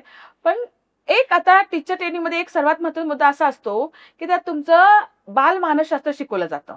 अच्छा. तुमची घरात तुमची स्वतःची लहान मुलं असतात, त्यांना कसं वाढवायचं हे तुम्हाला कळतं. मे बी तुम्हाला जॉब नाही करायचा, ठीक आहे मान्य, तुम्हाला जॉब नाही करायचा, नका करू जॉब. तुम्ही बालवाडी टीचर ट्रेनिंग का घ्यावं, तर स्वतःच्या मुलाच्या वाढीसाठी. तुम्हाला त्याची भावना समजतात. आता मुलं तर मोठं होणार ना, त्यात तुम्ही पण मोठे होतात. म्हणजे पॅरेंट्स काही तेवढंच राहत नाहीत, पॅरेंट्स सुद्धा नवीनच असतात. म्हणजे नवीन चाललेले नाही का. जसं मूल मोठं होतं तसं पॅरेंट्स सुद्धा मोठे होतात. म्हणजे पॅरेंट्स सुद्धा अनुभव वाढतात ते, आणि त्या मुला सुद्धा अनुभव वाढतात ते. टीचर ट्रेनिंग घेण्याचा मेन उद्देश असा आहे, फक्त जॉब करणे हा नाहीये, शिक्षक बनणे हा नाहीये. शिक्षक बनणे तर खूप चांगलीच गोष्ट आहे. शिक्षक म्हणायचा अर्थ आहे की शिक्षक कोर्स करून होत नसतो, शिक्षक हाडाचा असतो. तुम्ही DED BEd झाल्यामुळे शिक्षक, तुम्हाला फक्त पदवी मिळाली, पण तुम्ही शिक्षक केव्हा होता, जेव्हा विद्यार्थी तुमच्याशी कनेक्ट होता, जेव्हा विद्यार्थी तुमच्या याच्या फिलिंग जेव्हा तो तुमच्या शेअर करतो, ह्याच्यावर तुम्ही चांगले शिक्षक झालात. अदरवाईज DED BEd असे कॉलेज आहेत भरपूर, त्यात काहीच प्रॉब्लेम नाहीये. पण शिक्षक म्हणजे त्यामुळे ट्रेनिंग जी मी देते आता, टीचर ट्रेनिंग जी देते, त्यात तुम्ही स्वतः शिकायचे. शिक्षक हा शिकणारा पाहिजे, शिकवणारा नाही. शिकवणारा शिक्षक असतो, शिकणारा शिक्षक असतो, असं माझं मत आहे. मी सुद्धा अजून शिकतेच आहे. तुमचं शिक्षण थांबतच नाही, तुम्ही शिक्षण थांबू शकत नाही. शिक्षक जो असतो ते शिक्षण थांबू शकत नाही. आता नवीन इतके आलेले आहेत, गोष्टी इतक्या आलेल्या की तुम्हाला शिकावेच लागतात. तुमचे बीएड कुठल्या 2-10 झाला असेल किती वर्षापूर्वी, त्यावेळेचे शिक्षण आता खूप फरक आहे. म्हणजे आपल्याला जास्त शिक्षण नाही घ्यावे लागत, 10वी-12वी नंतर आपण हा कोर्स करू शकतो. 12वी नंतर कंपल्सरी, 10वीला 12वी साठी तुम्हाला कंपल्सरी, 12वी व्हायला कंपल्सरी आहे. 12वी झाली की तुम्हाला कोर्स करता. त्याचा फायदा असा आहे की तुम्हाला एकतर जॉब तर मिळतो, अदर तुमच्या मुलासाठी त्यात बालकाचे बाल मानसशास्त्र त्यावर जास्त भर असतो. त्याच्यामुळे ते करणं गरजेचं आहे स्वतःच्या मुलासाठी तरी. एक चांगली आई होण्यासाठी. चांगली आई कोण करते की ती मुलाला समजून घेते, ती चांगली आई. पण बहुतेक वेळा काय होतं, आईलाच कधी हा असा का वागतो, आईलाच प्रश्न पडतो. मग त्यासाठी तुम्ही हे करा कोर्स, असं मला म्हणायचं. जे कोणी हे कोर्स करेल, टीचर ट्रेनिंग करेल, की त्यांना तिच्या भावना कळतात की हा असा का वागतो. मग ठीक आहे, आपण याला उपाय खूप असतात. टीचर ट्रेनिंग मध्ये तुम्हाला उपाय खूप असतात ना. हा विद्यार्थी असा का वागतो, ते मुलं असं का वागतं, ते बाल मानसशास्त्र तर पुढे शिकवलं जातं. ते शिकणं फार गरजेचं आहे. त्यात तुमचीही विकास होतो आणि त्यावर मुलाचाही विकास होतो. मग जे काही घरात आईचं आणि मुलाचं जे भांडणं होतात किंवा वाद होतात, किटकिट होतात, ते कमी होतात. आता तुम्हाला 16-17 वर्षाचा शिक्षक पेशाचा सुद्धा अनुभव आहे, प्लस तुम्ही स्वतःची शाळा सुरू केली, प्री प्रायमरी. तर मग पालकांना काय सांगाल की शाळा निवडताना कुठल्या गोष्टी बघणं महत्वाचं आहे? फक्त मोठं स्कूल इंग्लिश मिडियम आहे म्हणून नाही, तर शाळेत जाऊन ह्या गोष्टी मेन बघितल्या पाहिजेत आणि त्यानंतर ऍडमिशन घेतलं पाहिजे. अगदी बरोबर. शाळेचा तुम्ही पहिली गोष्ट मी बघितलं पाहिजे की त्या ज्या टीचर असतील त्यांचे एज्युकेशन काय झालेलं आहे, बरोबर आहे, त्यांना ते जमते का. बहुतेक वेळा कसं होतं, पण एक मुद्दा असा पण आहे की बरेच पालक नाही का ते जागाचा ग्राउंड बघून, बाबा बिल्डिंग बघून वगैरे ऍडमिशन घेतात. असं बहुतेक स्कूलमध्ये घेतात की बिल्डिंग बघून घेतात. ऍक्टिव्हिटी तर सगळ्या स्कूल, कुठली स्कूल असते की ऍक्टिव्हिटी करतात, सगळे स्कूल ऍक्टिव्हिटी घेतात. ऍक्टिव्हिटी घेणं महत्वाचंच आहे. तर पालकांनी तेही बघावं किंवा शाळेचा एक्सपिरियन्स काय आहे, शाळा आता किती शाळा चालू होतात आणि बंद होतात ते. मग बहुतेक शाळेने सांगते की ते स्कूलला जाऊ नका, बहुतेक वेळा सांगते मी, पण ते बहुतेक त्यांना समजत पण नसेल, ते घेतात तर नंतर ते पस्तावा करतात. की बरेच लोक आजकाल नाही का 1 BHK मध्ये प्री प्रायमरी चालू आहेत. तर ते पण बघा तुम्ही, कारण की एका क्लासमध्ये जवळजवळ 2-3 क्लासेस चालू, एका रूम मध्ये 2-2 क्लासेस चालू आहे. हे पण चुकीचं. माझं व्यवस्थित वेगळं आहे. सिनियर केजी वेगळं आहे, ज्युनियर केजी वेगळं, नर्सरीला वेगळं आहे, प्ले ग्रुपला वेगळं आहे, असं सगळं आहे. त्यामुळे पालकांनी हे बघावं की आपल्यामध्ये सगळी सोय तिथं होती का. त्या टॉयलेट बाथरूमची मुलं स्वच्छता बघावी, त्या सेफ्टी बघावं. सेफ्टी म्हणजे काय म्हणायचं की नीट मुलाला काय लागणार नाही ना, ह्याचा एक धोका बघायला पाहिजे, लागतो की नाही. आणि पैसे तर ठीक आहे, शेवटी तुमची मनी, तुम्ही किती खर्च कराल त्याच्यावरच आहे. आपण असं म्हणतो इंग्लिश मिडियमला टाकलं, इंग्लिश यावी मुलांना. अगदी बरोबर. पण इंग्लिश मिडियमला मुलं गेल्यावर त्यांना मराठी येत नाही, याविषयी. अगदी बरोबर आहे, मराठी येतच नाही मुलांना. ना 1-2 सुद्धा मराठीतून समजतच नाही. आता आपण म्हटलं की 11 म्हणजे 11 आहे, त्यांना सांगताच येत नाही. हे ह्याच्यावर काय सांगाल? नाही, तुम्ही ह्याचा प्रश्न माझं सांगते. एकदा मी सहज कुणाला तरी विचारलं की उद्या सगळ्यांनी आईला घेऊन यायचंय. सगळे चुप, आमच्याकडे आई नाही म्हणाले. म्हणजे हेच की मराठी कळतच नाही. मी इंग्लिश मध्ये सांगितलं त्यांना की उद्या सगळ्यांची आई आली पाहिजे. आई हा शब्द कुणाला समजला नाही. मी गोंधळले जरा. म्हटलं अरे तुमच्याकडे आई नाहीये. नाही, आमच्याकडे आई नाहीये. म्हटलं का आई नाहीये. मग आमचे टीचर म्हणलं मॅडम त्यांना आईचा अर्थ नाही कळते. म्हटलं का. मग ते म्हटलं की आई म्हणजे आजी असते. मम्मी म्हणा. मम्मी नव्हते घेणार. मग सगळे राहतील आमच्याकडे मम्मी आहे. मम्मी आहे आमच्याकडे, आई नाही आमच्याकडे. एकच मुलगी मला फक्त म्हटलं माझ्याकडे आई आहे, मी उद्या तिला घेऊन येते. मग आई मग नसलं तर ती आई काय तिची आजी येते ना रोज, तिला ती आई म्हणते. त्यांच्याकडे आजी त्यांच्या घरात नाहीये, त्यांच्याकडे मम्मी आहे. हा जो फरक आहे ना की घरातले लोक मराठी शब्द वापरतच नाही. हा मेन प्रॉब्लेम आहे. त्यांना खूप वाटतं आपल्या मुलांना इंग्लिश मध्ये बोलावं. एक तर मला एक पालक म्हटलं की मॅडम इसको इतना सिखाओ ना, गाली देगा इंग्लिश में भी चलेगा मुझे, बस ये गाली भी देना चाहिए मुझे, गाली इंग्लिश में देना चाहिए. लेकिन तो काय शिकतोय महत्वाचं, इंग्लिश शिकतो ना हे महत्वाचं. हा म्हणजे खूप बाहेर बघते मी एवढं इंग्लिश म्हणजे नाही बघता. आता आमचे पॅरेंट्स आम्हाला म्हणतात की मॅडम इंग्लिश मध्ये, पण मुद्दा कसा असतो तुमचं घरचं वातावरण तसं लागतं. आता माझ्याकडे 1-2 पॅरेंट्स आहेत ना, त्यांची मुलं छान इंग्लिशमध्ये त्यांना सांगितलं लगेच कळतं, पण काही ना नाही कळत. मी म्हटलं असं का, मी सगळ्यांना शिकवते कारण की त्यांच्या घरात इंग्लिशमध्ये बोललं जातं हम्म. म्हणून त्यांना आमची इंग्लिश कळते. तर आम्ही मुलांशी पण आम्ही इंग्लिशमध्ये करतो कन्व्हर्सेशन. आम्ही काय करतो विथ ऍक्शन इंग्लिशमध्ये बोलतो, विथ ऍक्शन बोलतो त्यांना. कम हिअर असं ना, हा take your book, give me your pencil, असं ऍक्शन किती का ते काहीतरी मागतात, ते पेन्सिल मागतात ते नाही का. म्हणजे हे छोट्या छोट्या गोष्टी असतात की ते तुम्ही मुलांशी इंग्लिशमध्ये जेव्हा बोला घरी तर मुलांना इंग्लिश ही चांगली येते. तर आता आमच्याकडे जी भरपूर जर की मी छोट्या मुलांशी जर इंग्लिशमध्ये सुरू केलं बोलायला, सपोज तुम्ही 3 वर्षाचे आहात आणि मी तुमच्याशी डायरेक्ट फार फार फार इंग्लिश बोलाय, तुम्ही माझ्याकडे बघणारच नाही. तिकडे काय चाललंय, तिकडे काय चाललंय, काय बोलते काय म्हणते, इकडे तिकडे मुलं बघणार नाही माझ्याकडं. जेव्हा मी ते मराठीत तेच बोलले, अगं बाई तुझी किती छान गो हेअरस्टाईल केली आहे, कुणी केली तुझी, हा फ्रॉक तुला कुणी आणला, मग ती माझ्याशी बोलायला सुरुवात करते.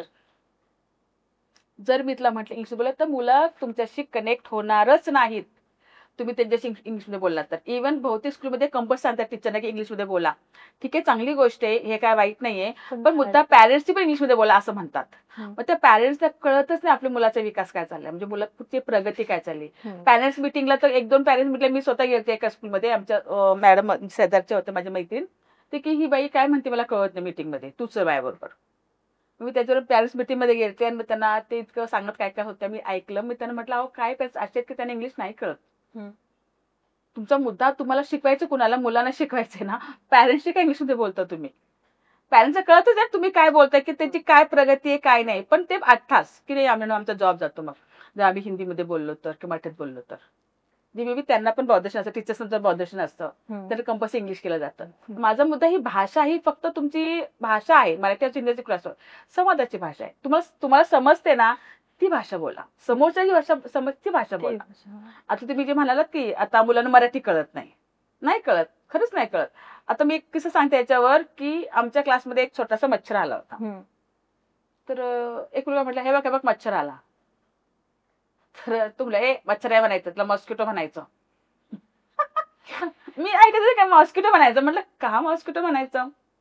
हो तो स्कूलमध्ये असेल तर मॉस्किटो ना आपल्या घरी असेल तर मच्छर. म्हणजे ही मुलं आपापले डिस्कस करतात असं छानपैकी. म्हणजे घरी आपण स्कूलमध्ये इंग्लिशमध्ये बोलायचं, म्हणजे हे त्यांच्या ते डिसाईड करतात. तर ऍपल सफरचंद महिला आपण सफरचंद बहुतेकांना कळतच नाही. सफरचंद असेल तर मराठीत ऍपल, काही घरातून ऍपल शब्द वापरतात ना.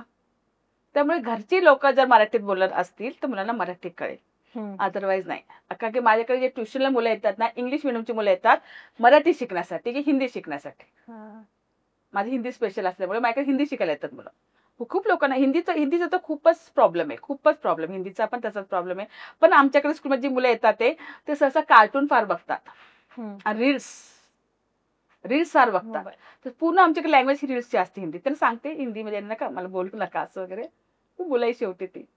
तर तुम्ही जर घरी त्याच्या इंग्लिशमध्ये बोललात इंग्लिशमध्ये बोलतील, त्यांना मराठी यावं तुला वाटत असेल तर तुम्ही घरातले शब्द मराठीतले वापरा. आता तुम्ही जसं म्हणालात की तुम्ही 4 बहिणी आणि 1 भाऊ असं तुमचं कुटुंब होतं, तर कोण होतं जास्त मस्तीखोर, खोडकर आणि शिस्तप्रिय असं कोण होतं? तसं पाहायला गेलं तर सगळ्यात मस्तीखोर मी आणि माझा धाकटा भाऊ.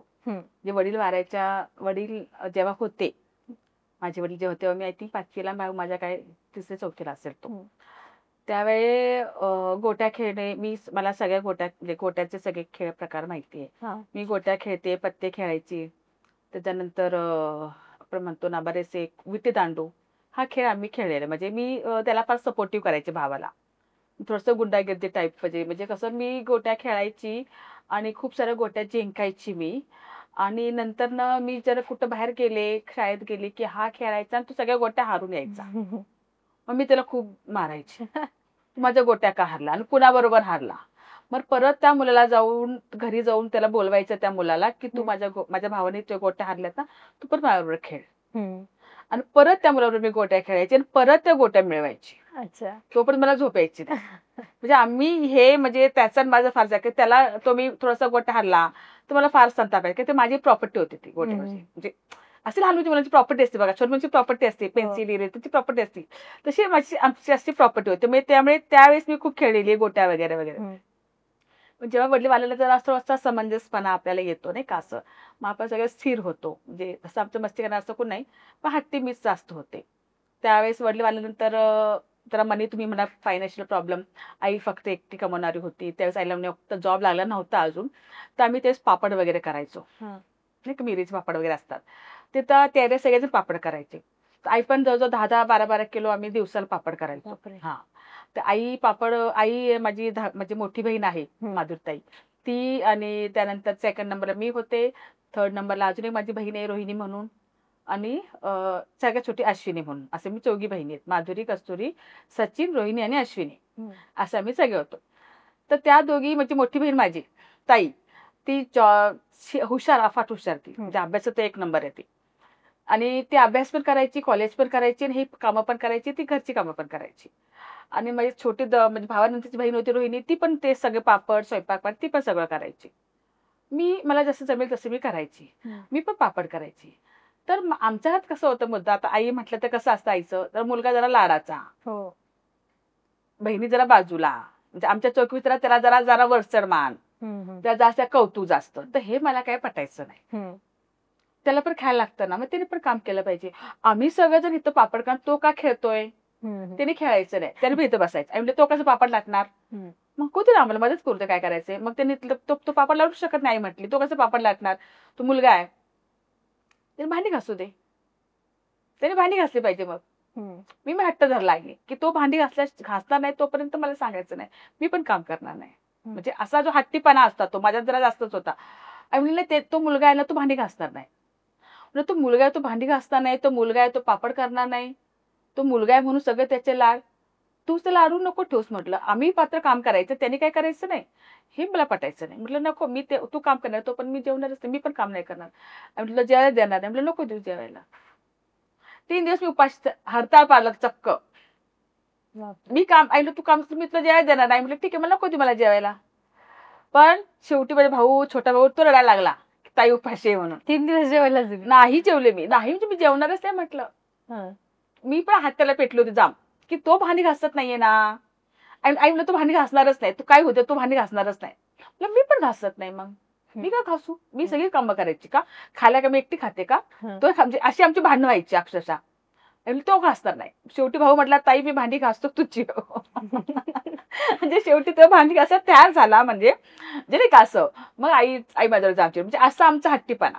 आणि म्हणजे त्याला पण टीव्ही आवडायचं, म्हणजे तो आणि माझी मोठी बहीण टीव्हीचे फार वेळ आहेत, म्हणजे मोठी बहिणीला फार टीव्ही लागतो तिला, मला फार टीव्ही बघत नाही आधीपासून, मी कधीच टीव्हीकडं जास्त वळालेच नाही, टीव्हीकडं म्हणजे खोडकरपणा. सगळ्यात छोटी बहीण माझी अश्विनी, ती 10वीला, मी तिचा अभ्यास, मी 10वीचे क्लासेस घेत होते, ती 10वीला होती, पण माझ्याकडेच क्लासला असायची, की तिची मैत्रिणी आम्हीच क्लासला असायचो. ती भरपूर, तिने पण मार खाल्लेला माझा, अभ्यास नाही केला की बहीण म्हणून सूट नसायची. त्यामुळे आमचं जे असतं वातावरण असंच आहे की कडक शिस्ती, माझ्या कडक, म्हणजे माझी मोठी बहीण माझ्यापेक्षा कडक आहे. माझी मोठी बहीण तर ती खूपच स्टिक आहे. ऍज अ स्टिक म्हणून मी पण शाळेत पण आमच्या ओळखलं जाते की कस्तुरी मॅडम म्हणजे कडक आहे. असं काय, शिस्त थोडी असावी लागते ना शिस्तीचं, तसं आमच्याकडे सगळे शिस्तीत लागलं, कारण की आमची वडील आर्मीमध्ये असल्यामुळे थोडंसं आमच्याकडे शिस्ती जरा असं आहे वातावरण. सगळ्यात जास्त मार कोणी खाल्लाय? मीच खाल्लाय. कशामुळे? ह्या हट्टीपणामुळे किंवा काम न करण्यामुळे. मी घरची कामं सुद्धा करतच नाही. म्हणजे करत नाही म्हणजे माझा मुद्दा कसा असतो माहितीये का, मी काम करत नाही असं नाही, पण ते समोर त्याला पटत नाही. म्हणजे आता आमच्यात भांडी जरी घासली, ते मांडायचा मुद्दा झाला की हा ग्लास इथेच का ठेवला, तर तो मांडणीवर आहे ना, हा माझा मुद्दा असायचा. तो मांडणीवर जिथंच आहे तिथंच ठेवला पाहिजे, मी ठेवतच नाही ना, मग जा विषयच नको. स्वयंपाक केला की त्या म्हणते की चव नाहीये, पण म्हणजे तुझी चव वेगळी, माझी चव वेगळी ना, तुझ्या हाताची चव वेगळी, माझ्या हातात चव वेगळी. तू एक रोज मी तुझ्या हातात चवीचं खाते, एक दिवस तू माझ्या चवीचं खा. नाही, माझ्यासारखी झाली नाही भाजी, असं आमची आई. आमची फार हट्टी जरा, आईचं जरा हट्टी जरा आई, की नाही करायचं तर माझ्यासारखीच करायची. म्हटलं हे शक्य नाहीये. म्हणजे माझ्या आईचं जरा असं होतं वाद की मला शक्य नाहीये. तुमच्या दोघांचा स्वभाव सेम झालाय. हा, असं झालंय. आई पण हट्टी, त्या पण आई पण हट्टी, माझी फार आई पण हट्टी आणि मी पण हट्टी आहे, असा मुद्दा होतो. की तिचं म्हणणं की हे अशा पद्धतीने व्हायला पाहिजे. म्हटलं ही तुझी पद्धत झाली ना, आता ही माझी पद्धत आहे. मग ही पद्धत तू काय, मी जर तुझी पद्धत स्वीकारली तर तू माझी पद्धत स्वीकार. तसं नसतं काय. म्हटलं मग कसं असतं मग. शिक्षकी पेशा बरोबर शोभलाय तुम्हाला. मी माझी पद्धत वेगळीच आहे ना. मी ती आता इव्हन मी घरात अशी कामं करते की मला सवयच नाही, काही माझी मोठी बहीण असल्यामुळे आणि माझ्या दोघी घर खूप छान सांभाळतात. त्या मी सतत शिक्षणाचं मागे माझं नाही का, ट्युशन घेणे, हे घेणे, ते घेणे, तेव्हा माझं घरकामाकडे थोडंफार कमी लक्ष आहे जरा, पण ह्या क्षेत्रात माझं व्यवस्थित आहे, त्याच्यामुळे मला कधी मी घरकामामध्ये फारसं लक्ष. मग आता कसं हँडल करताय घर आणि शाळा? हा, आता मी उठून करते, आई असते, आई करते, मला व्यवस्थित मध्ये हेल्प वगैरे करत असते, आईच करता चालू असते माझं. आता पटतं का दोघींचं? तर चालूच म्हणून तसं चालूच आहे. तर तुमचा सुरुवातीचा प्रवास खूप खडतर होता, तुम्ही खूप स्ट्रगल केलं, मग तेव्हापासून आतापर्यंत फायनान्शियली सगळ्या गोष्टी कशा हँडल केल्या आणि घरच्यांचा सपोर्ट कसा भेटला? आता फायनान्शियल म्हटलं तर फार आम्ही काय फार श्रीमंत नाहीये, म्हणजे आता पण नाहीयेच आहे, तेव्हा पण नव्हतं. म्हणजे आता कसं हळू भावाला पण जॉब लागला, मग मी पण आपले थोडेफार टीचिंग वगैरे करून, ट्युशन वगैरे करते, तेच आमचा सपोर्ट. आणि आता पण मी घरात म्हणजे असं फारसा सेव्हिंग असं नाही माझ्याकडं. मला जेव्हा नवीन बिल्डिंग बांधायची होती तेव्हा मला जवळजवळ सगळ्यांनी मदत केली. म्हणजे माझ्यावरती विश्वास खूप लोक ठेवतात. माझा सर्वात प्लस पॉईंट असा आहे की मी पण सगळं बिनधास्त विश्वास ठेवते आणि माझ्या सुद्धा सगळे बिनधास्त विश्वास ठेवतात. इव्हन ट्रिपला कुठं जायचं असेल तर पॅरेंट्सचा मेसेज येतो, कस्तुरीताई आहेत का ट्रिपला, तर पॅरेंट्स सोडतात, अदरवाईज सोडत नाही. किंवा आमच्या हॉस्टेलमध्ये सुद्धा आमचे टीचर्स होतो, त्यात पण आमची टीचरची ट्रिप जरी चालली तर त्या टीचर्सच्या पॅरेंट्स मला विचारायच्या की कस्तुरी आहे का ट्रिपला, मग जायचं. हा माझा मुद्दा. कारण की माझं एक मत असं असतं की खोटं बोलून तुम्हाला काही मिळत नाही. इव्हन चिटिंग सुद्धा मी कधी पेपरची चिटिंग सुद्धा कधी केली नाही. कॉपीत हा प्रकार मला माहितीच नाही, म्हणजे नाहीच, आणि मला आवडतच नाही. म्हणजे काय होतं की तुम्ही कॉपी करता, ठीक आहे, तुम्हाला आता तुम्हाला 5-10 मार्क जास्त मिळाले, पण त्याची यूज कुठे नाही. कॉपी करणे मला आवडत नाही, खोटं बोललं तर मी त्याहून नाही, खोटं मी कधीच बोलत नाही, म्हणजे मला आवडतच नाही. ते खोट्यावरती तुम्ही जास्त दिवस नाही टिकू शकत. त्यामुळे प्रामाणिकपणा, आणि ही जी 16 वर्ष मी एका ठिकाणी जे जॉब करते शौर्य मॅडमची इथं, त्या लोकांना माहिती की कस्तुरी कधी खोटं बोलणार नाही आणि कस्तुरी कधी म्हणजे खोटं बोलत नाही. आणि त्यामुळे तिथल्या मॅडमनी मला बिनधास्तपणे त्यांच्याकडचे पैसे कॅश म्हणून देऊन टाकले, 10-12 लाख रुपये. शाळा सुरू करायची असं कुणी देत नाही. आजकालच्या जमान्यात तुम्हाला 50 रुपये सुद्धा तुम्ही उसना देत नाही तुमचं क्रेडिट शिवाय. पण त्या शरूताईंनी मला, म्हणजे मॅडम आहेत, ते डॉक्टर आहेत खरं तर, त्या पण संस्था चालवतात, त्यांची संस्था मोठी, तिथं अनाथ आश्रम आहे, म्हणजे अनाथ मुली तिथं असतात, तिथं म्हणजे वस्ती शाळा आहे, म्हणजे जवळजवळ 15-16 अनाथ मुली आहेत तिथं, आणि त्यात बघतात त्यांना सगळ्यांना शरूताई आमच्या, आणि त्या शाळा पण चालवतात. हार्डिकटची शाळा आहे ती. तर त्या शाळेत मी जवळजवळ 15-16 वर्ष होते ना, त्यामुळे ते शाळा त्यांना माहितीये की कस्तुरी कधी बुडवणार नाही आपले पैसे. म्हणजे एवढं माझ्याकडे पैसे, एवढा हिशोब असायचा, लाखाचा हिशोब असायचा, तर मी मॅडमला 1-1 रुपयाचा हिशोब द्यायचे. 1 रुपया जर राहिला तरी परत रुपये द्यायची. म्हणजे एवढा जो म्हणतो विश्वास म्हणतो 16 वर्षात, तो मॅडमने मला सहज दिला. त्यानंतर माझी बहीण, मोठी बहीण आहे, भाऊजी आहेत आमचे, माझी आई, मेन सपोर्ट म्हणजे माझी आई, तिचा मला फार सपोर्ट आहे. तिला फार आनंद होते, माझी मुलगी शिक्षिका आहे. तिची फार मोठी इच्छा होती की बाबा म्हणजे एक ती मुलीला आम्ही 4 बहिणी आहेत ना, 4 बहिणी 1 भाऊ, तर एक ती मुलीला शिक्षिका व्हावं अशी तिची इच्छा होती. ती आय थिंक तिला स्वतः शिक्षिका व्हायचं होतं, म्हणजे आईची इच्छा की ती स्वतः शिक्षिका व्हायचं होतं आईला, पण मे बी ते जमलं नाही, आईला झालं नाही, म्हणून आईने तिची स्वप्न माझ्यात बघितले कदाचित, असं मला वाटते. आणि त्यामुळे ती माझ्यातल्या फुल सपोर्ट आहे, म्हणजे तिला, म्हणजे तिचा मला फुल सपोर्ट आहे. त्यामुळे नाही का पैशाचा, आणि आता पण जे काय आपलं इन्कम होतो, जे मुलांकडून मी फी घेते, ते फी मी तिथल्या तिथंच रिटर्न करते. म्हणजे काय करते, म्हणजे थोडक्यात जी फी घेतो ना आपण, त्यातच मुलांची सगळ्या सोयी, म्हणजे तुम्हाला प्रॉफिट व्हावा, म्हणजे असं नाही. आता तुम्ही कसं करता की एखाद्या स्कूलमध्ये कसं असतं की तुम्ही आधी तुमचं प्रॉफिट बघता, आणि तुम्ही प्रॉफिट काढलं जातं आणि उरलेल्या ह्याच्यातून बाकीचा खर्च करतात. मी असं करत नाही, आधी खर्च करते, प्रॉफिट झाला का नाही तर नंतर बघताय. एवढी मुलं शिकली ना, हे महत्वाचं. मला खूप वेळेचं प्रॉफिट झाला, मला प्रॉफिट मला माहितीच नाही. आज माझं मुलं आनंदात गेलं ना, आनंदात झालं. त्यामुळे आमचे इव्हेंट्स होतात भरपूर, मग जवळजवळ 1000-1500 आमचे खाऊ देत असते मी. पैसे परत पालकाकडून घेत नाही. एकदा का तुम्ही फी भरली ना की परत पैसे घेत नाही. बहुतेक लोक स्कूल कशी चालते सांगतो मला, की आज फोटो काढले ना त्याचे पैसे द्यायचे, मग तुम्हाला ते मिळेल. प्रत्येक गोष्ट तुम्हाला सतत पैसे मागले.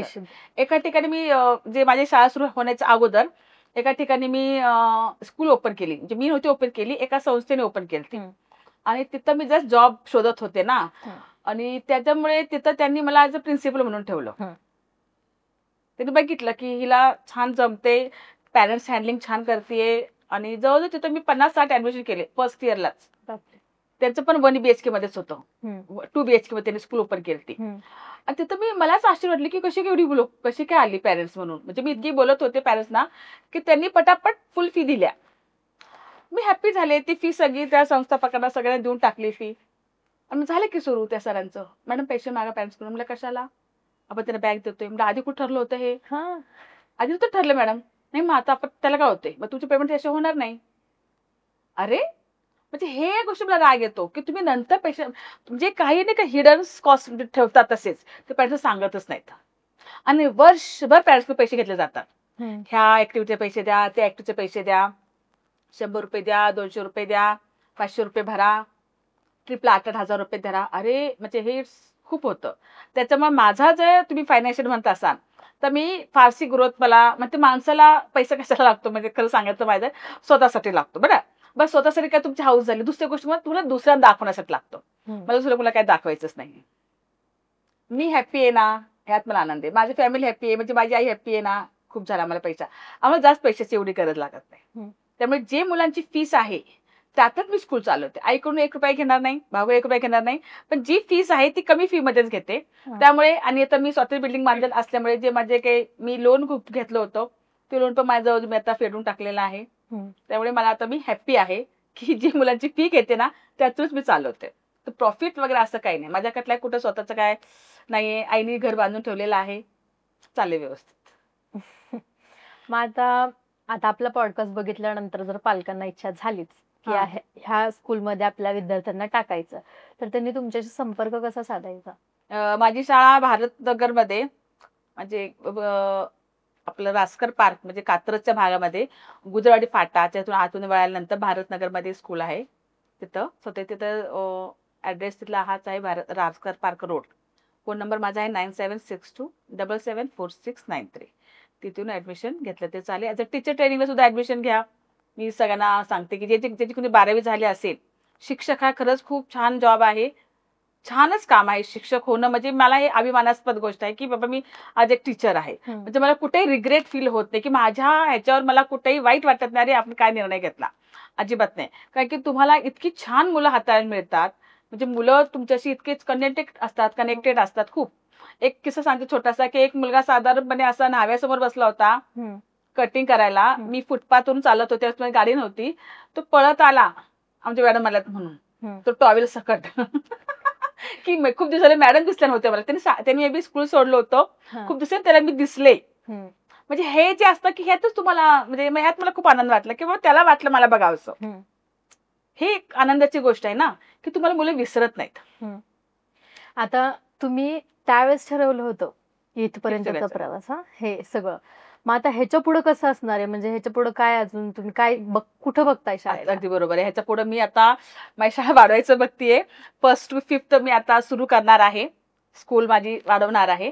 त्यासाठी थोडासा आता मला फंडिंग लागणारच आहे. म्हणजे आता मी ते सोय करते आता सध्या तरी चालू माहिती काम चालू आहे. म्हणजे 1st to 5th काय की तिथली जी मुलं आहेत तिथल्या पॅरेंट्स मला फार रिक्वेस्ट होती की मॅडम तुमची फक्त सिनियर केजी पर्यंत स्कूल आहे, मग पुढच्या स्कूलसाठी आम्हाला व्हॅनचा खर्च लागतो आणि नाही का व्हॅनचा खर्च आहे. आणि जवळजवळ बाहेर पाहता 30-35 हजार रुपये फी आहे फर्स्ट स्टँडर्डला इंग्लिश मिडियमच्या. कुठल्या पण शाळेत जा 35 हजार रुपये फी आहे. ती 35 हजार रुपये द्या आणि परत व्हॅनचे दर महिन्याचे 1000 रुपये द्या, म्हणजे ते 12,000. जवळजवळ 40-50 घरात ते जातच. तर त्यांचं असं मत, पॅरेंट्सचं असं म्हणणं आहे की तुम्ही इथं स्कूल सुरू करा की जेणेकरून आम्हाला बसचा खर्च होणार नाही आणि मुलांचं पुढे शिक्षण चालू राहील. त्यामुळे माझा विचार चालू आहे.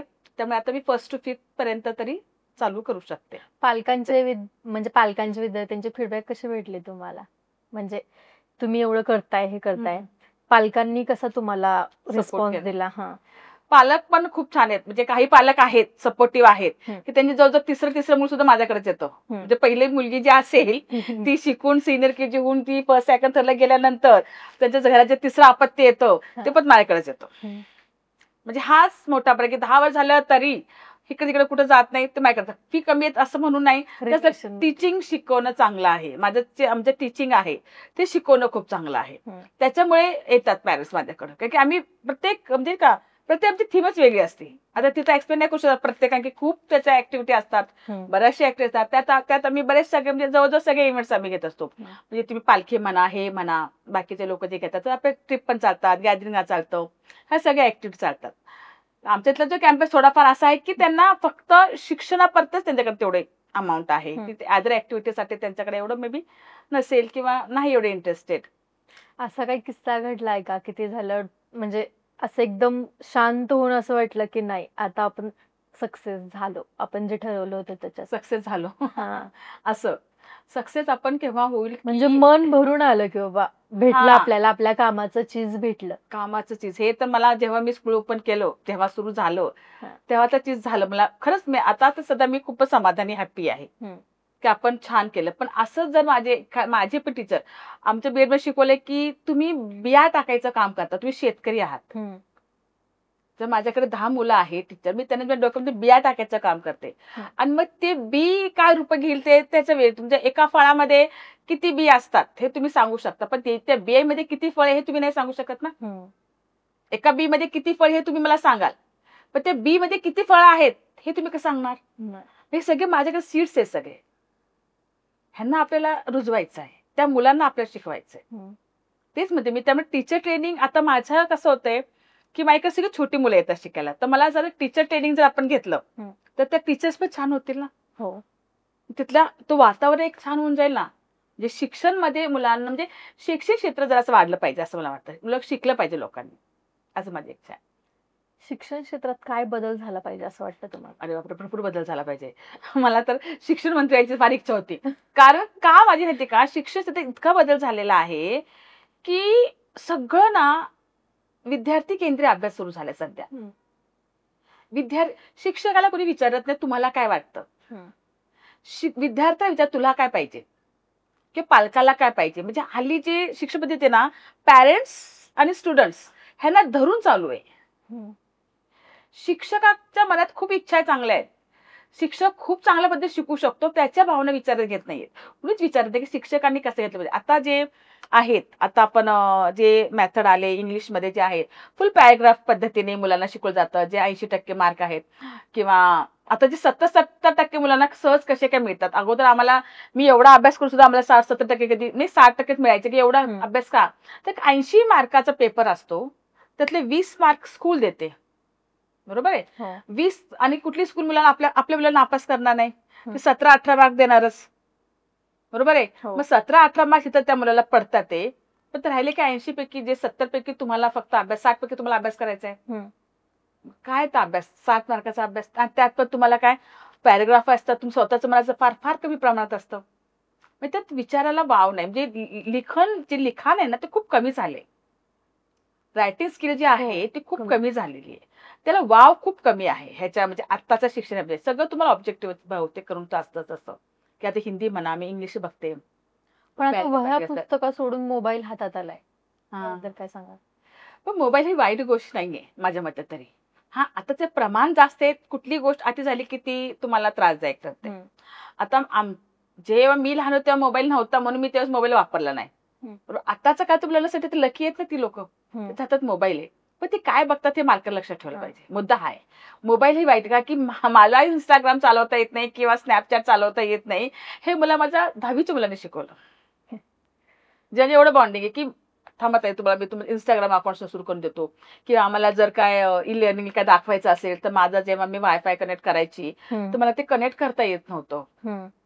तर आमची 10वीची मुलं पटापट राहणार की तुमचा मोबाईल घेऊन मला त्यांनी इंस्टाग्राम ओपन करून देणार, स्नॅपचॅट ओपन करून देणार की हे कोण शिकली मुलं, त्यांच्याकडे मोबाईल आहेत का, पण असल्याशिवाय येणार आहे का त्यांना.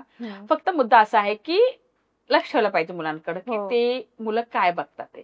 मुद्दा माझा एक महत्वाचा असा मुद्दा आहे की पालकांनी मुलांना काहीतरी ध्येय द्या करायला. आता जसं मी म्हणते की जसं मी 7वीत असतानाच ठरवलं की मला शिक्षक व्हायचे, आणि म्हणून इकडे तिकडे भरकत तर मी बरोबर लाईन मध्ये आपण गेलो आणि आपण ते आपल्याला अचीव्ह केलं. तसं प्रत्येकाला काहीतरी तुम्ही ध्येय द्या मुलांना, की ध्येय ठेवा, आणि ध्येय तुम्ही नका ठरवते, ती मुलांनी ठरवलं पाहिजे. आणि तो मुलगा ध्येय कसा ठरवेल, जर त्याचा दृष्टिकोन मोठा असेल, त्याला वेगवेगळ्या गोष्टी बघायला मिळतील. म्हणजे पालकांनी किमान वर्षातून एक तरी ट्रिप असतं एका औद्योगिक ठिकाणी नेली पाहिजे, किंवा हे उद्योग असा चालतो, तो उद्योग तसा चालतो. मग ती मुलं बघतात ना. मुलं काय शिकतात, मुलं ते स्पायडरमॅन वगैरे काय ते बघतात, त्यांना मला हे व्हायचंय ते व्हायचं ठरवतात, कारण की ते बघतात मग ते ठरवतात. साधी गोष्ट ना. मग तुम्ही दानं दाखवा ना काहीतरी. जर तुमच्या मुलाला तुम्हाला शेतकरी बनवायचं, तुम्ही त्याला शेतात न्या. म्हणजे तुम्ही जे फील्ड काम करता, म्हणजे तुम्ही कुठले काय फील्डचं काम, तुम्हाला डॉक्टर तर म्हणते नाही का, डॉक्टर लोक काय करतात, आपल्या मुलांना हॉस्पिटलमध्ये घेऊन जातातच ना. तसं म्हणते मी. त्यांना ध्येय दिल्याशिवाय मुलं मोबाईल पासून लांब होणार नाहीत. द्या त्यांना मी तर म्हणते एखादं त्यांना रोज टार्गेट द्यायचा, की मला आज हे पाहिजे, ह्या गोष्टीवर माहिती पाहिजे, तू सांग कसं करणार आहे. मग तू शोधल मोबाईल, मग तू गेमकडे लक्ष देणार नाही. आईने मला काय सांगितलं टार्गेट, की मला ह्या उद्योगाविषयी मला माहिती पाहिजे, तुम्हाला ते शोधून. मग त्याच्या हातात मोबाईल आहे, पण तो काय करतोय, ते शोधतोय ना काहीतरी, गेम शोधतोय किंवा काहीतरी. सपोज मला ह्या याच्यावर निबंधावर मला माहिती पाहिजे, मग तुला लगेच शोधतो, ते काढून देतो. त्याला मोबाईलवरची कामं द्या पाहिजे असतात तर, म्हटलं गेम खेळायला देऊ नका. गेम खेळले काय होतं, मुलांचं असं नजर असं होतं नाही, लवकर चष्मा वगैरे लागतो मुलांना. त्यामुळे मुलांना समजून घेणे गरजेचं आहे आताच्या ह्याच्या काळामध्ये. उलट मुलांकडे मोबाईल आहेत, खूप लकी आहेत, मुले खूप स्मार्ट झालेले आहेत. आधीच्या पेक्षा आताची मुलं खूप स्मार्ट आहेत. म्हणजे त्या वयामध्ये मी एवढी स्मार्ट नव्हते. जे आताची मुलं 10वीची मुलं जे स्मार्ट आहेत, किंवा आता जे पालकांची इच्छा असते किती वर्ष मुलांनी हे करावं ते करावं, तुम्ही होता का तेवढे स्मार्ट 3 वर्षाचे असताना? नव्हता ना. मग तेवढं मुलं तेवढं तरी करतंय.